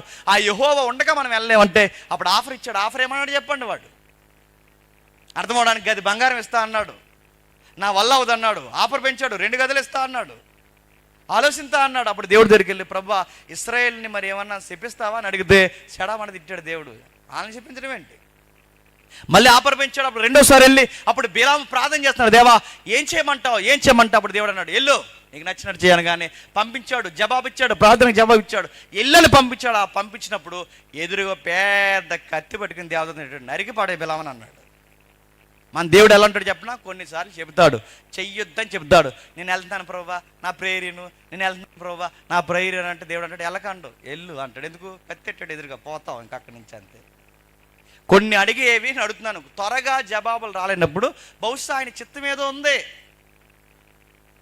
ఆయన చిత్తం ఉన్నప్పుడు కనిపెట్టు, ఆయన చిత్తం ఆలస్యమైనప్పుడు. కానీ చాలామంది ఈ పెళ్ళిళ్ళకి ప్రేయర్ చేయమంటారు కదండి, ఈ పెళ్ళికి దేవుని చిత్తం ఏముందో అన్నయ్య, దేవుని ఏముందో, నేను ఎలాంటి భార్యను చేసుకోవాలి నా కోసం ప్రార్థన చేయంటే నిజంగా దేవుడిని మంచి భార్యను ఇస్తారా తమ్ముడు, ఏం కంగారు పడగాని అలా ప్రార్థన చేయొచ్చు. అలా చేయమండో ఆల్రెడీ ఒక పిల్లని చూసేసి ఆ పిల్లని ఆల్రెడీ సంబంధం మాట్లాడేసి ఈ దేవుడి చిత్తం ఏంటి ఇప్పుడు దేవుని చిత్తం ఏంటరా? ఆల్రెడీ నీ చిత్తం నెరవేర్చేసి ఇప్పుడు ఆ ప్రార్థనకి జవాబు అని, దేవా ఎట్లాగైనా సరే 600 100 మరి అదే లెక్క నాకు అర్థమవుతుంది. 600 106 మరి ఇంటికి పెడుతున్నారు ప్లస్ పెడతారు నాకు అర్థమవుతుంది. కానీ మొత్తం మీద 600 106 మొత్తం మీద ఆ పిల్లని నాకు చేయి ప్రభు అంటే వద్దు కుమారుడు అండో, చేసుకోవాలి తర్వాత వెళ్తుంది నీకు, నువ్వు వెళ్తాడు. గుర్తుపెట్టు, వద్దండో దేవుడు గుర్తుపెట్టుకొని కొన్ని ప్రేయర్స్ ఉంటాయి, ఆయన వద్దన్నవి నువ్వు వాటికి చేసినా ఆయన జవాబు ఇచ్చినట్టుగా ఉంటుంది. కానీ గుర్తుపెట్టుకో, తర్వాత నీకు రగడ స్టార్ట్ అవుతుంది. అక్కడ అదే జరుగుతుంది. బిలాము చేసిన బోధ విగ్రహాలకు అర్పించినవి తినొచ్చు. ఎలా తింటావు? స్లోగన్ చెప్తున్నారు, ఏమని చెప్పినా అన్నీ దేవుడే చేశాడు. చెప్పండి, అన్నీ దేవుడే చేశాడు. దేవుడు చేసినవి తింటే తప్పితే అన్నీ దేవుడే చేశాడు. ఆ దేవుడు చేసిన వాటిని మనుషుడు కలుషితం చేసి వాటికి నమ్మకాలు పూరించాడు గనక దేవుడు చేసినది కూడా కలుషితమైనప్పుడు, ఆత్మీయ కలుషితమైనప్పుడు అది దేవుడు తినమని చెబుతాడా? దేవుడు తినమని చెబుతాను అడుగుతున్నాను. అన్నీ దేవుడు చేసినవంటే అన్నీ దేవుడు చేసినవే, కానీ అవి ఎక్కడ వాడుతున్నారో ఆ షరతులు వర్తించవా? వాడి గురించి నీకు తెలియదు, అందుకే చెప్తున్నాడు. చూడండి జాగ్రత్త. బిలాము భయంకరమైన పని చేశాడు. ఏం చేశాడు? వాడు పెద్ద స్కెచ్ చేశాడు. చాలా చాలా నిగూఢమైన ఒక ఆలోచన కలిగి ఉన్నాడు. వాడు చేసిన పని ఏంటి, కొంతమంది లేడీస్ని తీసుకొచ్చాడు, అనీ ట్రాప్ వేశాడు. వాడు బాలాకు చెప్పాడట, అయ్యా మీకు విషయం చెప్పాలి. బాలాకు చెప్పాడట, మీరు ఏం చేయలేరు, నేను ఏమి చేయలేను. ఇశ్రాయేలు మీదకి వెళితే సాక్షాత్తు ఎవరు కనుగుడ్డు ముట్టుకున్నట్టు, దేవుని కనుగొని ముట్టుకున్నట్టు. ఎందుకంటే వాళ్ళు దేవుని కుమారులు. వాళ్ళ జోలికి వెళితే దేవుడు మన జోలికి వస్తాడు. మనం వెళ్ళలేం కనుక మనం ఏం చేద్దామంటే, మన చేతికి మట్టి అంటుకోకుండా దేవుడే ఇశ్రాయేలుని తీసేయాలని నువ్వేం చేస్తావంటే, దేవుడు ఏదైనా సహిస్తాడు. కానీ చెప్పండి, ఆయనకు వ్యతిరేకంగా మరొక స్వరూపాన్ని మొక్కితే అసలు సహించడు. ఆ స్వరూపం వెనకాల జరిగే దరిద్రం ఏంటి చెప్పిన, వ్యభిచారము, జారత్వము, దరిద్రము, కాముకత్వం, ఇదంతా జరుగుతుంది. ప్రతి ఏయమైన కార్యం జరుగుతుంది. దానితో ఆకారంతో ఈ భావజాలం ముడిపడింది కనుక దేవుడు దాన్ని ఇష్టపడ్డు. అదే పని వీళ్ళతో చేస్తే నువ్వు కొట్టకరొద్దు, నేను కొట్టకరొద్దు, సరాసరి దేవుడే వాళ్ళని కొడతాడు కనుక ఈ పని వాళ్ళతో చేయించాలి. మరి వాళ్ళని ఎలా చేయించాలి, ఎలా చేస్తావేంటి? ఇశ్రాయేలు మోకంతటి నేను అలా తీసుకొస్తాను, మీ లేడీస్ని అందరినీ చెప్పండి అలా తీసుకురా. అలా వయ్యారంగా అలా నడిచారట. ఇలా వయ్యారంగా ఈ కూరగాయలు అందరూ ఇశ్రాయేల్ కూరగాయలు ఉన్నారు కదా, వీళ్ళందరూ ఇలా వచ్చారట, హాయ్ అన్నారు. అంతే, హాయ్ అని మెసేజ్ పెట్టినా హాయ్ అని పెట్టేశాడు. అంటే వీడు మీకు అర్థమైన స్లాంగ్లో చెప్తున్నాను. వాళ్ళు కలిసారు, ఇలా కలిసారు. వాళ్ళు అన్నారట, మమ్మల్ని ఇష్టపడుతున్నారు మీరు అన్నారట. ఇంకా ఆలస్యం దేనికి, రండి టెంపుల్కి వెళ్దాం అన్నారట. ఆ టెంపుల్ తీసుకెళ్లారు, లోపల పెట్టారు. చెప్పండి, ఆ పెట్టాల్సిన ఫుడ్ ఏదైతే పెట్టారు, ఆ టెంపుల్లో వాళ్ళు కూర్చొని ఆ ఫుడ్ తిని చెయ్యకూడని అక్కడ పనులు చేస్తే దేవుడు అన్నాడు, బిలాము మెడకాయ మీద తలకాయ తీసేమని. ఈ పని ఎవడైతే చేసాడో తీసేమన్నాడు. నేను మళ్ళీ చెప్తున్నాను, విశ్వాసితోనే కలవాలి. గాడిదకి గుర్రానికి జంట కుదరదు, వెలుగుకి చీకటికి పొంతన కుదరదు, ప్రభువుకి బయలుకి సంబంధం లేదు. నువ్వు తగునమ్మా అని రెడీ అయిపోయి నేను మార్చేస్తాను పెళ్లి చేసుకుని నాకు నీ బొంద అవుతుంది. నేను మార్చేస్తాను, మీ కళ్ళుతో చూడకండి, చెప్పండి నా కళ్ళుతో, మా కళ్ళు కాదు. మరి ఇవన్నీ వర్తించు. సొలొమోను వల్లే అవ్వలేదు, సంసోను వల్లే అవ్వలేదు. నువ్వు నడుతున్నావు, నువ్వు సొలొమోను సంసోను కన్నా గొప్ప గొట్టంగాడవు, నువ్వు అవుతావా? నేను మార్చేస్తాను అనకు. చాలామంది చెల్లెలు తెలియాల్సింది తెలుసా, చర్చికి వస్తాను అంటున్నాడు, ముందు అలాగా అంటాడే తల్లి, అలానే అంటారు. చర్చికి వస్తానంటున్నాడు, ప్రేయర్లో ఉంటానంటున్నాడు, బాప్టిజం అంటున్నాడు, అలాగే పేరు కూడా మారుతానంటున్నాడు. ఇలాంటి కేసు, లైవ్ కేసు నేను చెప్తున్నాను వినండి.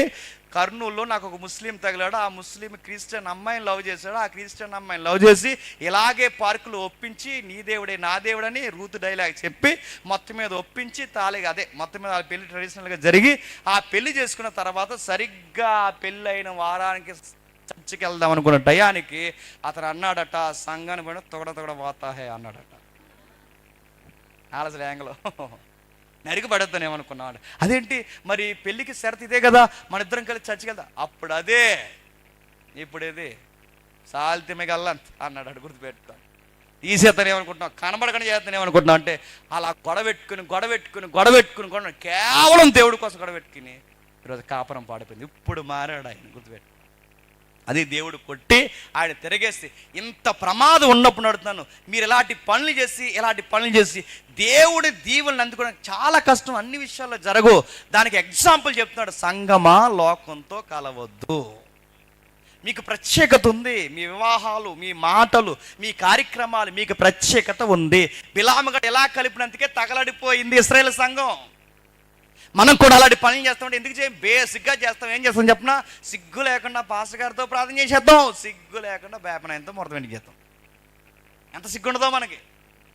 కొంతమంది సంఘ పెద్దలు ఉన్నారట, ఎందుకు ఇలా ఉన్నదండి మీ ఇల్లు, ఎందుకు ఇలా ఉందో చెప్పినా, అక్కడ ఆ బరువు పెట్టేవేటి, ఇక్కడ ఈ బరువు పెట్టేవేటి, ఈ సైన్యంలో బరువు పెట్టేవేటి అని ఈ బరువుల కోసం, ఈ సైన్యం కోసం మాట్లాడితే ఎవరు చెప్పిన, మళ్ళీ సంఘ పెద్ద, ఈ సంఘ పెద్ద కాదు సంతలో పెద్ద ఈయన. మళ్ళీ చెప్తున్నాను, నువ్వు సంఘ పెద్దవైండు నువ్వు దిక్కులు చెప్పడం ఏంటి, నువ్వు సంఘ పెద్దవైండు నువ్వు ముహూర్తాలు పెట్టడం ఏంటి, నువ్వు దైవజనుడైండు నువ్వు ప్రార్థన చేయడం ఏంటి? ఇంకా బాధాకరమైన విషయం ఏంటి తెలుసా, బయట అన్యులు ఎవరైతే ఉన్నారో వాళ్ళ గురించి వదిలేయండి, వాళ్ళు చేసినట్టు మనోళ్ళు చేస్తున్నారు. మనోళ్ళని అంటున్నాను. వాళ్ళు హౌస్ ఓపెనింగ్ చేసుకున్నప్పుడు లోపల ఆవుని తిప్పుతారు. ఆ రిబ్బన్ కటింగ్ చేసి ఆవుని తిప్పి అలా తిప్పి ఇలా తిప్పి ఆగదిలో తిప్పి వెయ్యమ్మ వెయ్యని అలాగే ఇలా తిప్పి మొత్తం మీద ఇలా తిప్పి ఒక ఆవు పిల్లని ఒక ఆవుడు ఊపేస్తుంది ఇయ్యాల్లో పెట్టి ఇలాగా అది దిగిపోతానంటుంది ఉండు అంటుంది. నవ్వుతున్నాను. వాళ్ళు ఆవుని తిప్పారు, మనోళ్ళు ఏం తిప్పుతున్నారు చెప్పండి. వాళ్ళు ఆవుని ఈ గదిలో తిప్పి రౌండ్గా, ఆ గదిలో తిప్పి రౌండ్గా, ఈ గదిలో మనోళ్ళు ఎవరిని తిప్పుతున్నారు చెప్పండి? పాస్టర్ గారిని ఆవుని చేస్తారు చూడండి. సేమ్ ప్యాటర్న్ మీరు చూడండి కావాలి. ఎన్నో అడుగుతున్నాను, మీరు అనుకుంటున్నారు మేము ఏం చేయట్లేదు ఇది విగ్రహారాధనే. చక్కగా నిలబడి ప్రార్థన చేయడం పోయి ఈ ప్రదర్శనలు ఎక్కడి నుంచి వచ్చాయి, ఇలాంటివి ఎక్కడి నుంచి వచ్చాయి? మీరు తెలుసో తెలియకో ఖచ్చితంగా దేవునికి వ్యతిరేకమైన పనులే. ప్రేయర్ చేయి, వాళ్ళ బయట వాళ్ళ పద్ధతి, వాళ్ళ నమ్మకాలు వాళ్ళ పద్ధతులు వేరు. దాన్ని ఇందులోకి ఎందుకు తీసుకొస్తున్నారు? ఒకటా రెండా ఎన్ని విషయాలు ఉన్నాయండి. పైగా నేను ఈ మాటలు అన్నందుకు నా మీద పడిపోయారు ఇలాగా. పైగా మనోళ్ళు చూడండి, ఈ పెళ్లి కార్యక్రమంలో చేస్తున్నప్పుడు చాలామంది ఎవరో కొంతమంది తమ్ముళ్ళు నిలబడతారు, అన్యాచారాలకు దూరంగా ఉండి నా పెళ్లి క్రైస్తవ సాంప్రదాయాలు జరగాలని. ఆడిని చేసుకుని ఎత్తున్నారా? ఆడు చెప్పినట్టు చేయరండి. మళ్ళీ చెప్తున్నాను, నువ్వు అలా ఉంటే రామరా అబ్బాయి పెళ్ళికి అన్నారు. మళ్ళీ దానికి ఒక రెఫరెన్స్ 3 పేటల తాడు చెప్పండి. నడుతున్నా ఆ 3 పేటల తాడు ఈ తాడేనా? మోకాళ్ళు ఏం చేయాలండి వీళ్ళందరినీ మళ్ళీ చెప్తున్నాను. మోకాళ్ళు ఏం చేయాలి మళ్ళీ చెప్తున్నాను. నీ బంధం తాడు కాదు, నీ బంధం ఏది కాదు. నీ బంధం ఏంటో తెలుసా? నీకు దేవుడు మధ్య ఉన్నాడు. గుర్తుపెట్టుకో. ఆమెకి నీకు మధ్య దేవుడు, విశ్వాసం, రక్షణ, పెద్దల సమక్షం, సంఘం సమక్షం, దైవజనుల సమక్షం, ఒప్పుకోలు. ఆ ఒప్పుకోలు ఎందే నీకు వివాహం. గుర్తుపెట్టు. ఇలాంటివన్నీ గాలి కుదిలేశారట. సంఘం గాలి కుదిలి. ఎందుకు ఇలాంటి పనులు చేస్తున్నారంటే, అమ్మో మనం వ్యతిరేకంగా ఉంటే అంతిపస్సుని చంపేస్తారు, రేపు పొద్దున మనం వ్యతిరేకంగా ఉంటే మనల్ని చంపేస్తారు, పిల్లల్ని చంపేస్తారు. అందుకే మనం ఏం చేద్దామంటే చెప్పండి, కలిసిపోదామని కలిసిపోయారు. రాజకీయ ఒత్తిళ్ళకి తట్టుకోలేకపోయారట. రేపు పొద్దున ఏం రాజకీయాలు వస్తాయి? కొత్త రాజకీయాలు. ఇదిగో క్రైస్తవులు అని చెప్పుకుంటే రేషన్ ఏమనంటారేమో ఏమో. నేను బాధపడి చెప్తున్నాను, లైవ్లో వెళ్ళినా తప్పలేదు నేను చెప్తున్నాను. ఇప్పటికి ఈ రోజుకి నా వైఫ్కి నాకు మ్యారేజ్ సర్టిఫికేట్ ఇవ్వడానికి నా వైఫ్ సర్నేమ్ మార్చి నా సర్నేమ్ తనకు పెట్టడానికి, క్రిస్టియన్ మ్యారేజ్ అయితే సర్నేమ్ మార్చరట. ఆ రికార్డులోనట బయట పదం కదా, ఆ మ్యారేజ్ అని చెబితేనే అప్పుడు నాకు సర్టిఫికేట్ ఇస్తారు. వద్దాను నేను సర్టిఫికేట్. నాకు సర్టిఫికేట్ ఆవిడ నా వైపు చూస్తుంది, నా ఆవిడ వైపు చూస్తుంది, నాకేం వద్దని చెప్పాను. మరీ ఇంత దారుణం చూడండి. క్రైస్తవ్యాన్ని అణిచేసే చట్టాలు ఇవన్నీ ఉన్నాయా లేదా?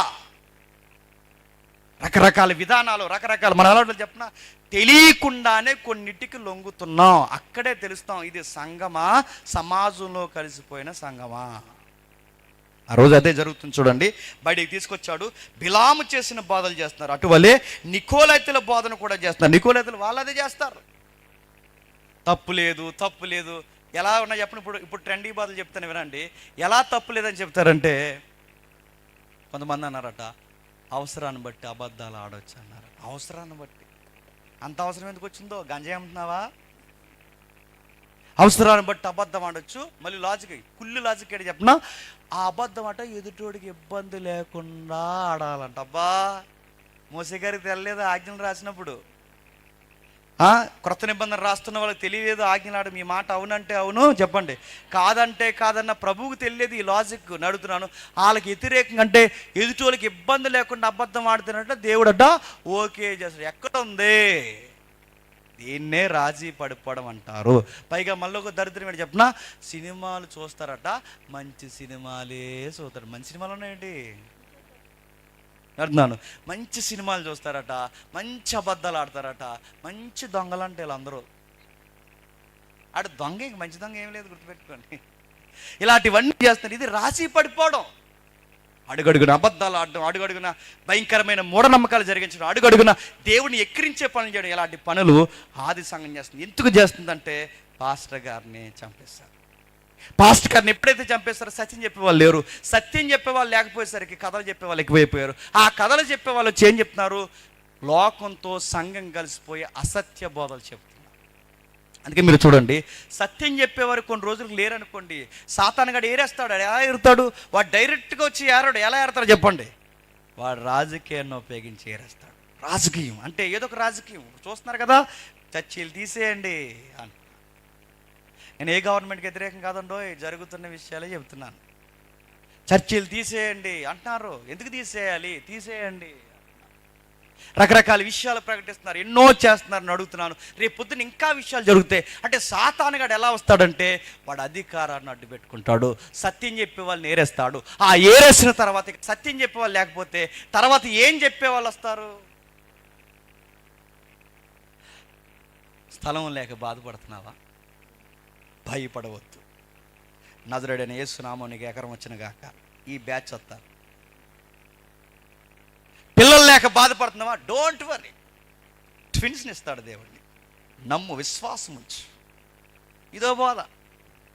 ఎవడు అన్నాడట, సార్ నాకు ఇల్లు లేదు సార్. నీకు ఇల్లు కావాలి. ఏ ఇల్లు కావాలి సార్? చాలా ప్రేయర్ చేస్తున్నావు సార్, ఇల్లు ఇవ్వట్లేదంటే. ఎలా ప్రేయర్ చేస్తున్నావు అని అడిగారు. మీరు చూడండి, మీడియాలో ఉన్నాయి ఇవన్నీ. ఎలా ప్రేయర్ చేస్తున్నావు అంటే అది ఇల్లు కావాలి. అలా చేస్తే రాదు ఆన్సరు. మరి ఎలా చేయాలి? ఎన్ని బెడ్రూమ్లో చెప్పాలి, కిటికీలు ఎన్నో చెప్పాలి, టైల్సా మార్బుల్సా, ఇంత స్పష్టంగా నీ ప్రభు చెప్పకపోతే నీ ప్రభు ఎలా ఇస్తాడు చెప్పి. అందుకే నజరేయుడైన యేసు నామమున టైల్స్ హౌస్ నీకు వచ్చును గాక అని చంపేయాలంటే వాళ్ళందరినీ మరి చెప్తున్నాను. ఒక ఆయన అడిగాడట, ఏమని అడుగుతున్నారు? సార్ నాకు హౌస్ లేదు సార్, హౌస్ లేదు సార్, హౌస్ లేదు సార్ అంటే. మరి ఎలా అంటే, నీకు ఎలాంటి హౌస్ నచ్చింది? ట్రావెల్ వెళ్తున్నప్పుడు నీకు ఎలాంటి హౌస్ నచ్చిందో హౌస్ మీద చెయ్యి, ఆ గేటు మీద చెయ్యి, ఆ గేటు మీద చెయ్యేసి నజరేయుడైన యేసు నామమున హౌస్ నాదవును గాక అను, ఆ ఇల్లు నీదే అయిపోద్దా? మరి ఆ ఇంట్లోనే ఏమైపోవాలి? రోడ్డు మీద పడిపోవాలా? ఈ బాధలు హైదరాబాద్లో పెద్ద ఆయన ఉన్నాడు, పేరు అడగండి. పెద్ద ఆయన, మీరు అనుకున్న పెద్ద ఆయన కాదు, ఇంకొక ఆయన ఉన్నాడు. ఆయన కేవలం ఇంగ్లీష్లోనే చెప్తాడు. ఆ పెద్ద ఆయన చెప్తున్న ఒక దుర్మార్గమైన బోధ మీరు నమ్మగలరా? సమయలు పేరెట్టుకున్నాడు, ఎవరైనా అడగండి. ఆ పెద్ద ఆయన చేస్తున్న బోధ అంటే ఇలాంటివన్నీ చేస్తున్నారు. ఇవి రాజీ బోధలు. సంఘానికి సత్యం చెప్పే ఒక పౌరుషం ఉండదు. సంఘాన్ని సత్యం చెప్పి ఇదిగో కొన్ని వాటిలో కలొద్దని చెప్పే ఒక పౌరుషం కలిగిన సత్యం చెప్పరు. మరి ఏం చెప్తారు? నీ పిండి పిసుకు తొట్టియు, నీ బుడ్లో నూనెయు, ఎంతసేపు ఇది నిండిపోయే బాధే తప్ప రే నీ ప్రభువు కొరకు సాక్షిగా నీ ఉద్యోగాల్లో, నీ సంసారాల్లో, నీ ఇరుగు పొరుగు జీవితాల్లో ప్రభువు కొరకు రోషంతో సత్యంతో నిలబడాలని చెప్పే సత్య బోధకులు లేరు. సాక్ష్యాలు కూడా వచ్చాయి, పిచ్చి పిచ్చి సాక్ష్యాలు. ఆ సాక్ష్యాలు ఏంటో తెలుసా? నవ్వుతున్నారు బయట సాక్ష్యాలు. ఒకప్పుడు సాక్ష్యం చెప్తే ఏడ్చేవారు, సాక్ష్యాలు వింటుంటే ఏడ్చేవారు. ఎలాంటి సాక్ష్యాలు చెప్పారు? ఒకప్పుడు నేను దొంగనండి, మారిపోయాను, అది సాక్ష్యం. ఒకప్పుడు భయంకరంగా స్మోక్ చేసేవాడిని అండి, సిగరెట్లు కాల్చేవాడిని, చుట్టలు కాల్చేవాడిని, బీడీలు కాల్చేవాడిని, ఇప్పుడు మారిపోయానండి, ఇది సాక్ష్యం. ఒకప్పుడు వ్యభిచారినండి, నేను ఉమనేశ్వరనండి, మారిపోయానండి అని చెప్పుకున్నారు. ఇప్పుడు మా ఇంట్లో ఎలకలు ఎక్కువైపోయినాయి, ప్రభువా ఏంటి మై లార్డ్ వై అని అడిగినప్పుడు దేవుడు అట్ట 3 పిల్లిని పంపించాడు, ఇది సాక్ష్యం. మీరు చూసారు లేదో, ఎలకలు ఎక్కువైపోతారంటే దేవుడు అట్ట పిల్లిని పంపించాడు, ఇది సాక్ష్యమా? రకరకాల పిచ్చి సాక్ష్యాలు ఉన్నాయి. ఇంకా చాలా పెద్ద పెద్ద వాళ్ళు ఉన్నారు, వాళ్ళ పేర్లు చెప్పిన వాళ్ళంటే నాకు ఇష్టమే, కానీ వాళ్ళు మార్చుకుంటారని ప్రతి దిక్కున నేను చెప్తున్నాను. ఆ సిస్టర్ గారు చెప్తున్నారు సాక్ష్యం ఏమంటే, కొత్తగా పెళ్ళి అయిందట, ఆ పెళ్ళి వచ్చిన తర్వాత ఇల్లు ఉడుస్తుందంట, ఇల్లు ఉడుస్తున్నప్పుడు చెయ్యంతా నొప్పి వచ్చేసిందంట. ఏంటి ప్రభా చేయనొప్పి, ఎందుకు ఎలా అని అడిగిందట. అప్పుడు దేవుడు అన్నట, కుమారి అని అన్నాడు. అదే ఎందుకు చేయి నొప్పి వస్తుంది ప్రభు అని అన్నప్పుడు అప్పుడు దేవుడు అన్నాడట, నువ్వు మొదలెట్టుకోవట్లేదు, సీపురు శివరెట్టుకున్నావు, అందుకే నొప్పి వస్తుంది తల్లి అని. ఇలా కూడా దేవుడు చెప్తాడు. సీపుర్ల కోసం కూడా చెప్తాడు దేవుడు. సీపుర్ల కోసం, ఎలకల కోసం, పిల్లుల కోసం. ఇంకొక ఆవిడ ఉంది, ఆ సాక్ష్యం చెప్తుంది. మీరు విన్నారు లేదో, పెద్దల దగ్గర నుంచి చెప్తున్నారు. ఆ సాక్ష్యం ఏంటి తెలుసా? వాళ్ళ ఆయనకి కూర ఉండిందంట, పప్పు వండిందంట, ఆ పప్పులు ఉప్పు తక్కువైందట. వాళ్ళ ఆయన్ని అడిగింది, ఎలా ఉందండి పప్పు అని అడిగితే, పప్పు నీ మొహంలో ఉంది బడి ఎలా ఉండ అన్నాడు. అదిగా అండి బాగుండే చప్పకుంది పప్పు అన్నాడట. వెంటనే ఏమన్నా ఉప్పు కలుపుతా అనాలి కదా, అలా అనకుండా పక్కకు వచ్చి అన్నదట. ఇలా పైకి చూసి చెప్పాలి కదా అందంట. ఎవరిని? దేవుణ్ణి. ఇదేస్తుంది ఎవరిని? యేసుప్రభు అని చెప్పాలి కదా, పప్పులు ఉప్పు తక్కువైంది. ఇప్పుడు యేసుప్రభు వెంటనే కంగారైపోమ్మో నా బిడ్డ పప్పులు ఉప్పు తక్కువ మర్చిపోయిందని పరలోకాన్ని వదిలేసి ఎమర్జెన్సీగా మళ్ళీ తల్లి గర్భాన్ని పుట్టేసి ఇప్పుడు ఉప్పు కలిపేసి వెళ్ళిపోవాలి. బుద్ధి లేని బోధలు, సిగ్గు లేని బోధలు, రాజీ పడిపోయే బోధలు, సత్యం చెప్పలేని బోధలు, చేతగాని బోధలు చెప్తాను. ఇవే సంఘాన్ని పాడు చేసే. మళ్ళీ చెప్తున్నా, తెల్లవార్లు కూర్చుని చదివిన అర్థం కాని ఎన్నో విషయాలు ఉన్నాయి. జీవితాంతం కూర్చుని బోధించిన తరగనన్ని సంగతులు ఉన్నాయి. ఇన్ని సంగతులు బైబిల్లో ఉంటే మీకు కథలు ఎలా చెప్పాలనిపిస్తుంది? మీకు మనసు ఎలా వస్తుంది? ఇంతమంది ఇక్కడ కూర్చున్నారు, 1 గంట చెప్పాను, 2 గంటలు చెప్పాను, ఇక్కడ గంట వాక్యం చెప్తానంటే ఇంత గంట గుర్తుపెట్టుకోండి. ఇక్కడ నా 1 గంటే కాదు, నీ గంట ఇన్ని గంటలు కలిపి దేవుడు నన్ను నమ్మి దేవుడు ఇక్కడ కూర్చోబెట్టి ఇన్ని గంటలు నమ్మి నా చేతిలో పెట్టాను. నేను నమ్మకాన్ని ఒమ్ము చేయకుండా నేను వాక్యం చెప్పాలి కదండి. ఇది చెప్పకుండా చెత్తంతా చెప్తున్నారంటే మిమ్మల్ని ఏం చేయాలి? మీరు ఎక్కడో రాజీ పడ్డారు, మీరు ఎక్కడో కలిసిపోతున్నారు. అది డబ్బుకో, సుఖానికో, దేనికో మరిగారు. ఆ బిలాం మరిగినట్టు మరిగారు. ఆ మరిగారు గనకే మీరు వాక్యం చెప్పడం మానేశారు. ఇలా ఉంటే రేపొద్దున చూస్తుండగా చాలామందిని చంపుతారు. ఆ టైంలో సంఘం ఎలా నిలబడాలో మీరు చెప్పకపోతే ఎలా తెలుస్తాయి? చెప్పేవాళ్ళు ఉన్నారంటే చెప్పేవాళ్ళు లేరు, పోనీ చెబితే వినేవాళ్ళు ఉన్నారంటే ఉన్నారా? ఆ జేమ్స్ వచ్చాడండి రాత్రి, ఏం చెప్పాడంటే, మీరు నాకు ట్యాగ్ ఇస్తారా? ఆ ట్యాగ్ ఏంటి చెప్పిన, ఏం అడగొద్దు అంటున్నాడండి ఆ కుర్రోడు. నేను ఏం అడగొద్దాను లేదు, అడగాల్సినవి అడగండి. పప్పులు ఉప్పు కోసం అడగండి, పిల్లుల కోసం అడగండి. ఆయన అడగాల్సిన గొప్ప దేవుడు. ఆ గొప్పవాడిని ఏమడగాలో అడగండి. ఆయన రాజ్యాన్ని, నీతిని అడగండి. ఆయన యొక్క ఔన్నత్యం ఏంటో, ఆయన చిత్తం ఏంటో, ప్రభువా ఈ ఊర్లోనే ఎందుకు పుట్టించావు, ఈ వీధిలోనే ఎందుకు పుట్టించావు, ఈ చదువు ఎందుకు చదివిస్తున్నావు, నా రంగు ఏంటి, నా ఎత్తు ఏంటి, నా పట్ల నా జీవితానికి నీ పర్పస్ ఏంటి చెప్పు ప్రభువా, నాకు అర్థమయ్యేలా చెప్పు ప్రభువా. నా వివాహంలో, నా కార్యాల్లో, నా ఉద్యోగంలో నేను ఎలాంటి సాక్షిగా ఉండాలి ప్రభువా అని అడుగు. దేవుడు నీకు గొప్ప కార్యాలు జరిగిస్తాడు నీ దేవుడు నీ జీవితంలో. అవి అడగోను. పిల్లల్ని ప్రవ్వా అని అడిగారట. పిల్లల్ని ఇచ్చిన తర్వాత మొత్తానికి సంఘాన్ని ఎగ్గొడి తిరిగారట. ఏ అమ్మ సంఘానికి రావట్లేదంటే, బాబు బాగా చిన్నోడండి అన్నాడు. లేనన్ని రోజులు లేడని ఏడుస్తావు, ఉన్న తర్వాత నువ్వు వంకెట్టుకు ఏడుస్తున్నావు. దేవుడు గుర్తుపెట్టుకో, ఆయనకి ఇవ్వడమో తెలుసు. తేడా మాటలు చెప్పి లోకంతో కలిస్తే ఇచ్చినవే చెప్పండి, తీసుకోవడం కూడా తెలుసు ఆయన. దేవుడు చెప్పాడు, సంగమా నీ మీద తప్పులు మోపాల్సి ఉంది. స్టార్టింగ్లో ఎలా ఉండేదానివి? యేసు ప్రభు అంటే పిచ్చిగా ఉండేదానివి. సంగమా స్టార్టింగ్ ఎలా ఉండేదానివి? ఆయన కొరకు చావో రేవో ఇబ్బందో సమస్య అయినా నిలబడదాని. ఇప్పుడు ఆ భక్తి ఏమైంది? ఆరంభంలో ఎంత బాగా ప్రార్థన చేసేదానివి, ఎంత బాగా నిలబడేదానివి. సంగమా విశ్వాసి ఇప్పుడు ఏమయ్యావు? మిమ్మల్ని కూడా అడుగుతున్నాను, బాప్టిజం తీసుకున్న తొలినాళ్ళల్లో మనం ఎలా ఉన్నాం చెప్పండి? దేవదూతల్లా ఉన్నాం. ఆ టైంలో ఎక్కువ మాట్లాడడం, స్లోగా మాట్లాడతాం. బాప్టిజం 3 రోజులకి ఎలా ఉంటాం చెప్పండి? స్లోగా ప్రైజ్ ది లార్డ్ అంటాం, స్లోగా మాట్లాడతాం, సైడ్గా నడుస్తుంటాం. ఎంత నడుతాం చూస్తే ఖచ్చితంగా ఆ రోజు చూస్తే పరలోకం ఎలా కాకపోతే ఎవరికి ఇస్తారా దేవుడు అనిపిస్తుంది. 3 రోజుల తర్వాత 3 వారాలు చూడండి, ఏటి అన్నారంట, చర్చ్ అయిపోయి చూసుకుందాం అన్నారంట. నేను అడుగుతున్నాను, ఏదా భక్తి ఏది? అలానే మారిపోయారట. ఆ రోజు ఆ సంఘంలో మారిపోతే దేవుడు అంటున్నాడు, నీ మీద తప్పులు మోపుతాను కిందకి అంటున్నాడు. అటువలే నికోలైతే బోధ అనుసరించేవారు నీలో ఉన్నారు, కావున మారు మనసు పొందుము. లేని ఎడల నేను నీ యొద్దకు త్వరగా వచ్చి నా నోటు నుండి వచ్చి ఖడ్గము చేత వీరితో యుద్ధము చేసేదను. సంగములతో ఆత్మ చెప్పుచున్న మాట చెవిగలవాడు వినుగాక. ముగిద్దాం, జాగ్రత్తగా వినండి. నోటితో వచ్చి ఖడ్గము చేత వీరితో యుద్ధం చేస్తాను. దేవుడి నోట్లోంచి వచ్చే ఖడ్గం ఏంటండి? వాక్యము. ఆయన వాక్యాన్ని ఖడ్గంతో పోలుస్తున్నాడు. ఆ వాక్యాన్ని ఖడ్గంతో పోల్చుతున్నాడు. దీనిని బట్టి జడ్జిమెంట్ చేస్తా అన్నాడు. రేపొద్దున్న తీర్పులు జరిగితే దేని బట్టి జరిగితే చెప్పనా? ఈ లోకల్ చట్టాలను బట్టో, ఇక్కడ ఉన్న రాజ్యాంగాన్ని బట్టి కాదు. దేవుడి జడ్జిమెంట్లు దేన్ని బేస్ చేసుకుని జరుగుతాయంటే, ఇదిగో ఇక్కడ ఉందే చేతుల్లో మెల్లగా మౌనంగా కనబడుతుంది, ఆ పుస్తకమే నీ మీద నేరారోపణ చేస్తుంది. దీన్ని బట్టే నోట నుంచి ఖడ్గం, ఆ ఖడ్గాన్ని బట్టే నువ్వు మంచా చెడా కీడా ఏం చేసావో మొత్తం దాన్ని బట్టే చేస్తాడట. దానితో దులుమాడి పడేస్తాడట. ఆ రోజు దేవుడు అంటున్నాడు కిందికి, ఇదిగో నోటితో వచ్చి ఖడ్గంతో మీతో యుద్ధం చేస్తాను. సంగమా ఆత్మ చెప్పుచున్న మాట చెవిగలవాడు వినుగాక. మారు మనసు పొందు అని అడుగుతున్నాను. ఇక్కడ మారు మనసు అంటే చెప్తున్నా, ముందు ఎలా ఉన్నావో చెప్పండి, మళ్ళీ అలా రా. ప్రారంభంలో ఎలా ఎంత భక్తిగా ఉండేదానివో, ఎంత భక్తిగా ఉండేవాడువో, ఎంత భక్తిగా సేవ జరిగించేవాడు, ఎలా ఉండేవాడు అలా రా. యథాస్థితికి మళ్ళీ అలా వస్తేనే నీకు మన్నా ఇస్తా.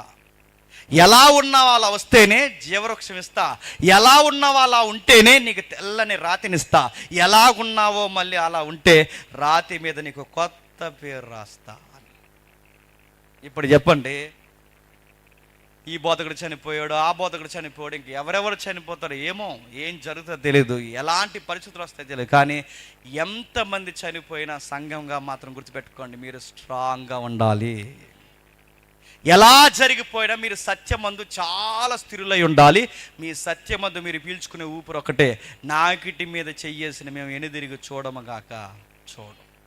రేపు ఎవడో వస్తాడు, మీరు ఇలా ఉంటే ఒప్పుకోమంటారు. రేపు పొద్దున ఎవరో వస్తారు, బలవంతం చేస్తారు. ఎన్నైనా చెప్పండి, మా ప్రభువుని ఎరగనని మాత్రం చెప్పండి, మేము అనముగా కానమని చెప్పండి. మేము నమ్మిన దానికి మేము ఖచ్చితంగా నిలబడతామని చెప్పండి. ఒక ఉదాహరణ చెప్పి నేను ముగించేస్తాను. ఇలానే మొదటి శతాబ్దంలో, ఇలాంటి క్రైస్తవులు మొదటి శతాబ్దంలోనే భయంకరమైన ఒక విషయం జరిగింది. ఆ భయంకరమైన విషయం ఏంటో తెలుసా?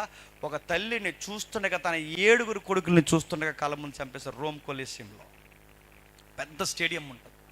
ఆ పెద్ద స్టేడియంలో చూస్తుండగా మొదటి కొడుకుని చంపేశారు. ఎందుకు చంపేస్తున్నారంటే కేవలం యేసు ప్రభుని దేవుడిగా నమ్మి, ఈ డొమేనియస్ ఉన్నాడు చూసారా, ఈ చక్రవర్తికి దేవుడిగా తల దించలేదని. కేవలం యేసుప్రవ్వా చక్రవర్తి అంటే ఆవిడంది యేసుప్రవ్వే నా రాజు తప్ప, చెప్పండి, చక్రవర్తి కాదండి. అంతే. నువ్వు రాజు అనకపోతే ఒక్కొక్కరిని ఎలా చంపుతాను చూడని మొదటి కొడుకుని చంపారు, రెండో కొడుకుని చంపారు, మూడో కొడుకుని చంపారు, 4వ కొడుకుని చంపారు. చివరికి చిన్న బిడ్డ తన ఒడిలో ఉంది, ఆ బిడ్డను కూడా తీసుకెళ్ళి చంపేశారు.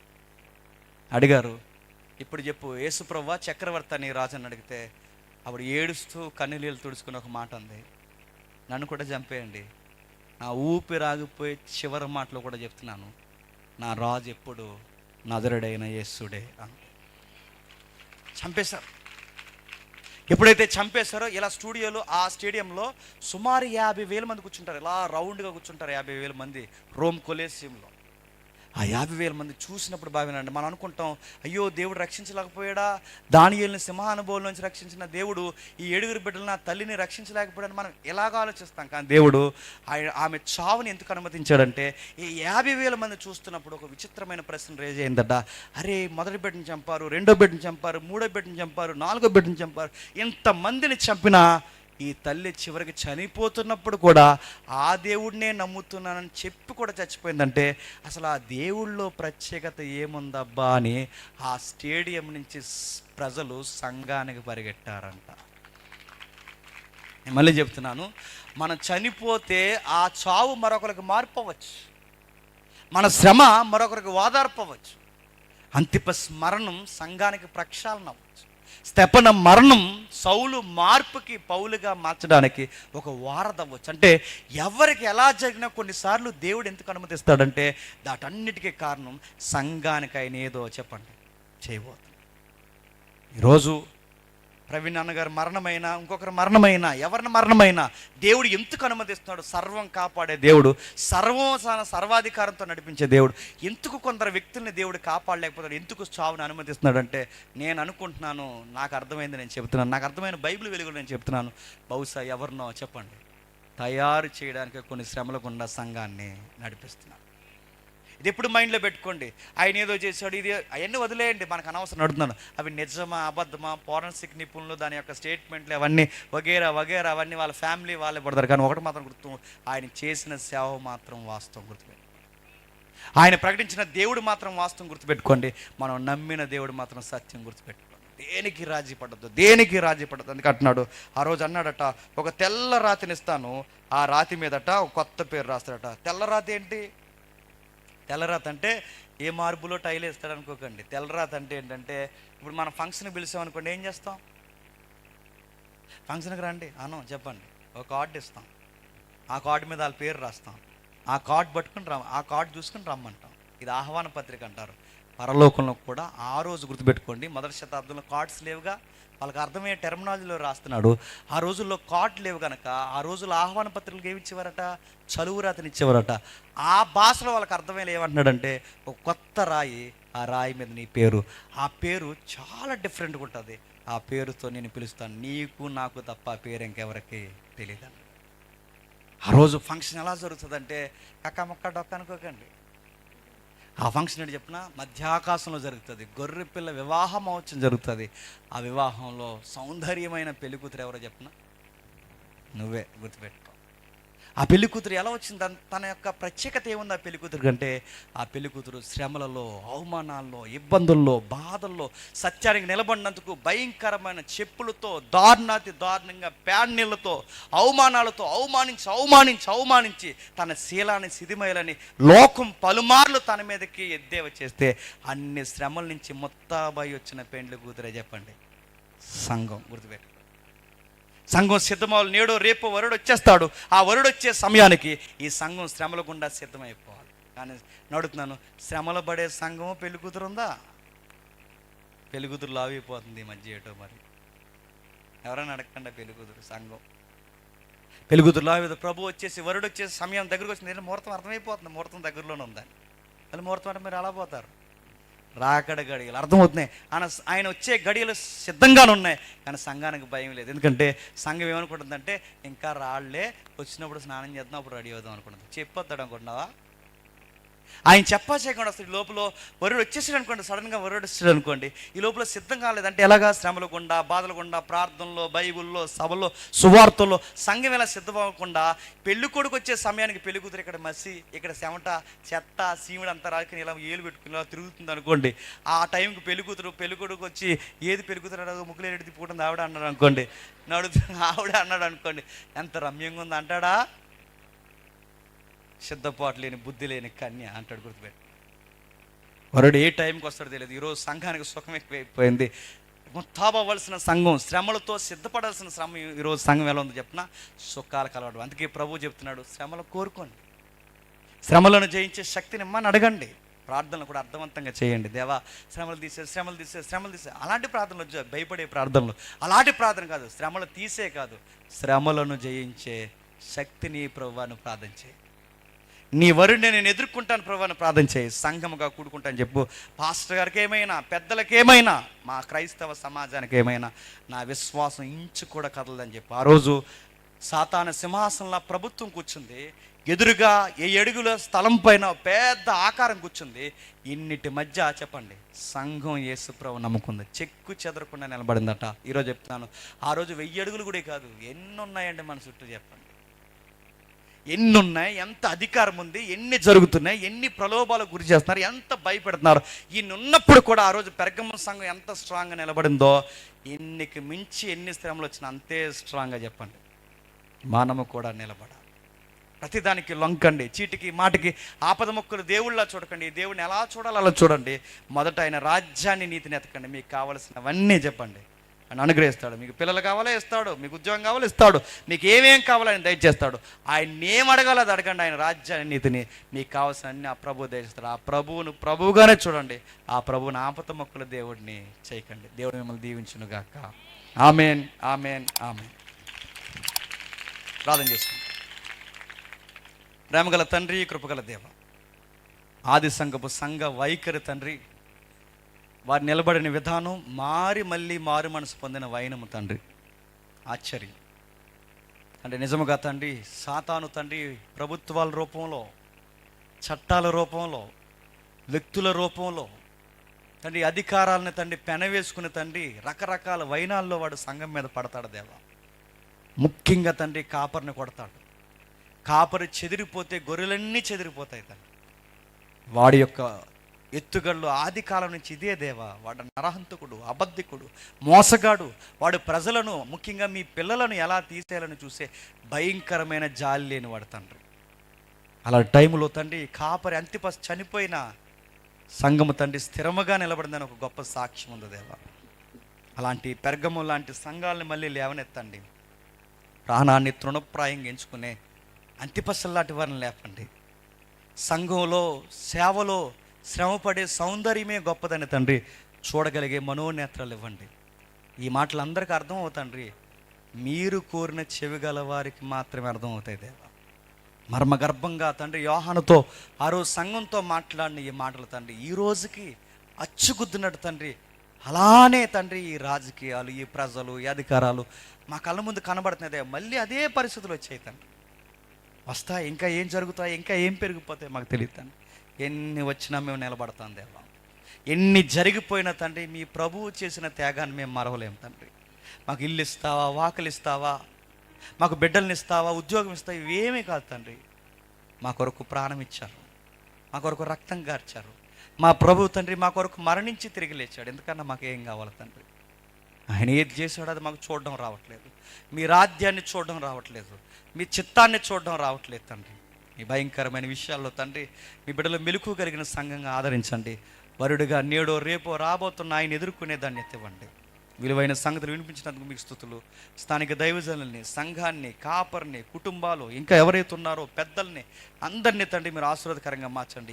ఏదిక మీద ఉన్న అనేక మంది సేవకులను వారి పరిచయని విస్తరింప చేయండి. గాయకుల్ని, సంగీతకారుల్ని, మా జత పని వారిని అందరినీ మీరు దీవించండి. మేము తిరిగి వెళ్తున్నాం, మమ్మల్ని క్షేమంగా నడిపించండి. రేపు రాబోతున్న దైవజనుల నోట కూడా తండ్రి మీరు విలువైన సంగతులు వినిపించండి, ప్రజలను ఆదరించండి, అవసరమైన సంగతులు ఆయన నోట మాట్లాడించండి తండ్రి. మమ్మల్ని శత్రులుగా భావించి మా మీద చెడ్డ మాటలు పలికే వాళ్ళు ఎవరైనా ఉంటే క్షమిస్తారని కోరుతూ వీరందరినీ మీ చేతులకు అప్పగిస్తూ క్రీస్తున్నామని ఈ ప్రార్థన సమర్పిస్తున్నాం తండ్రి.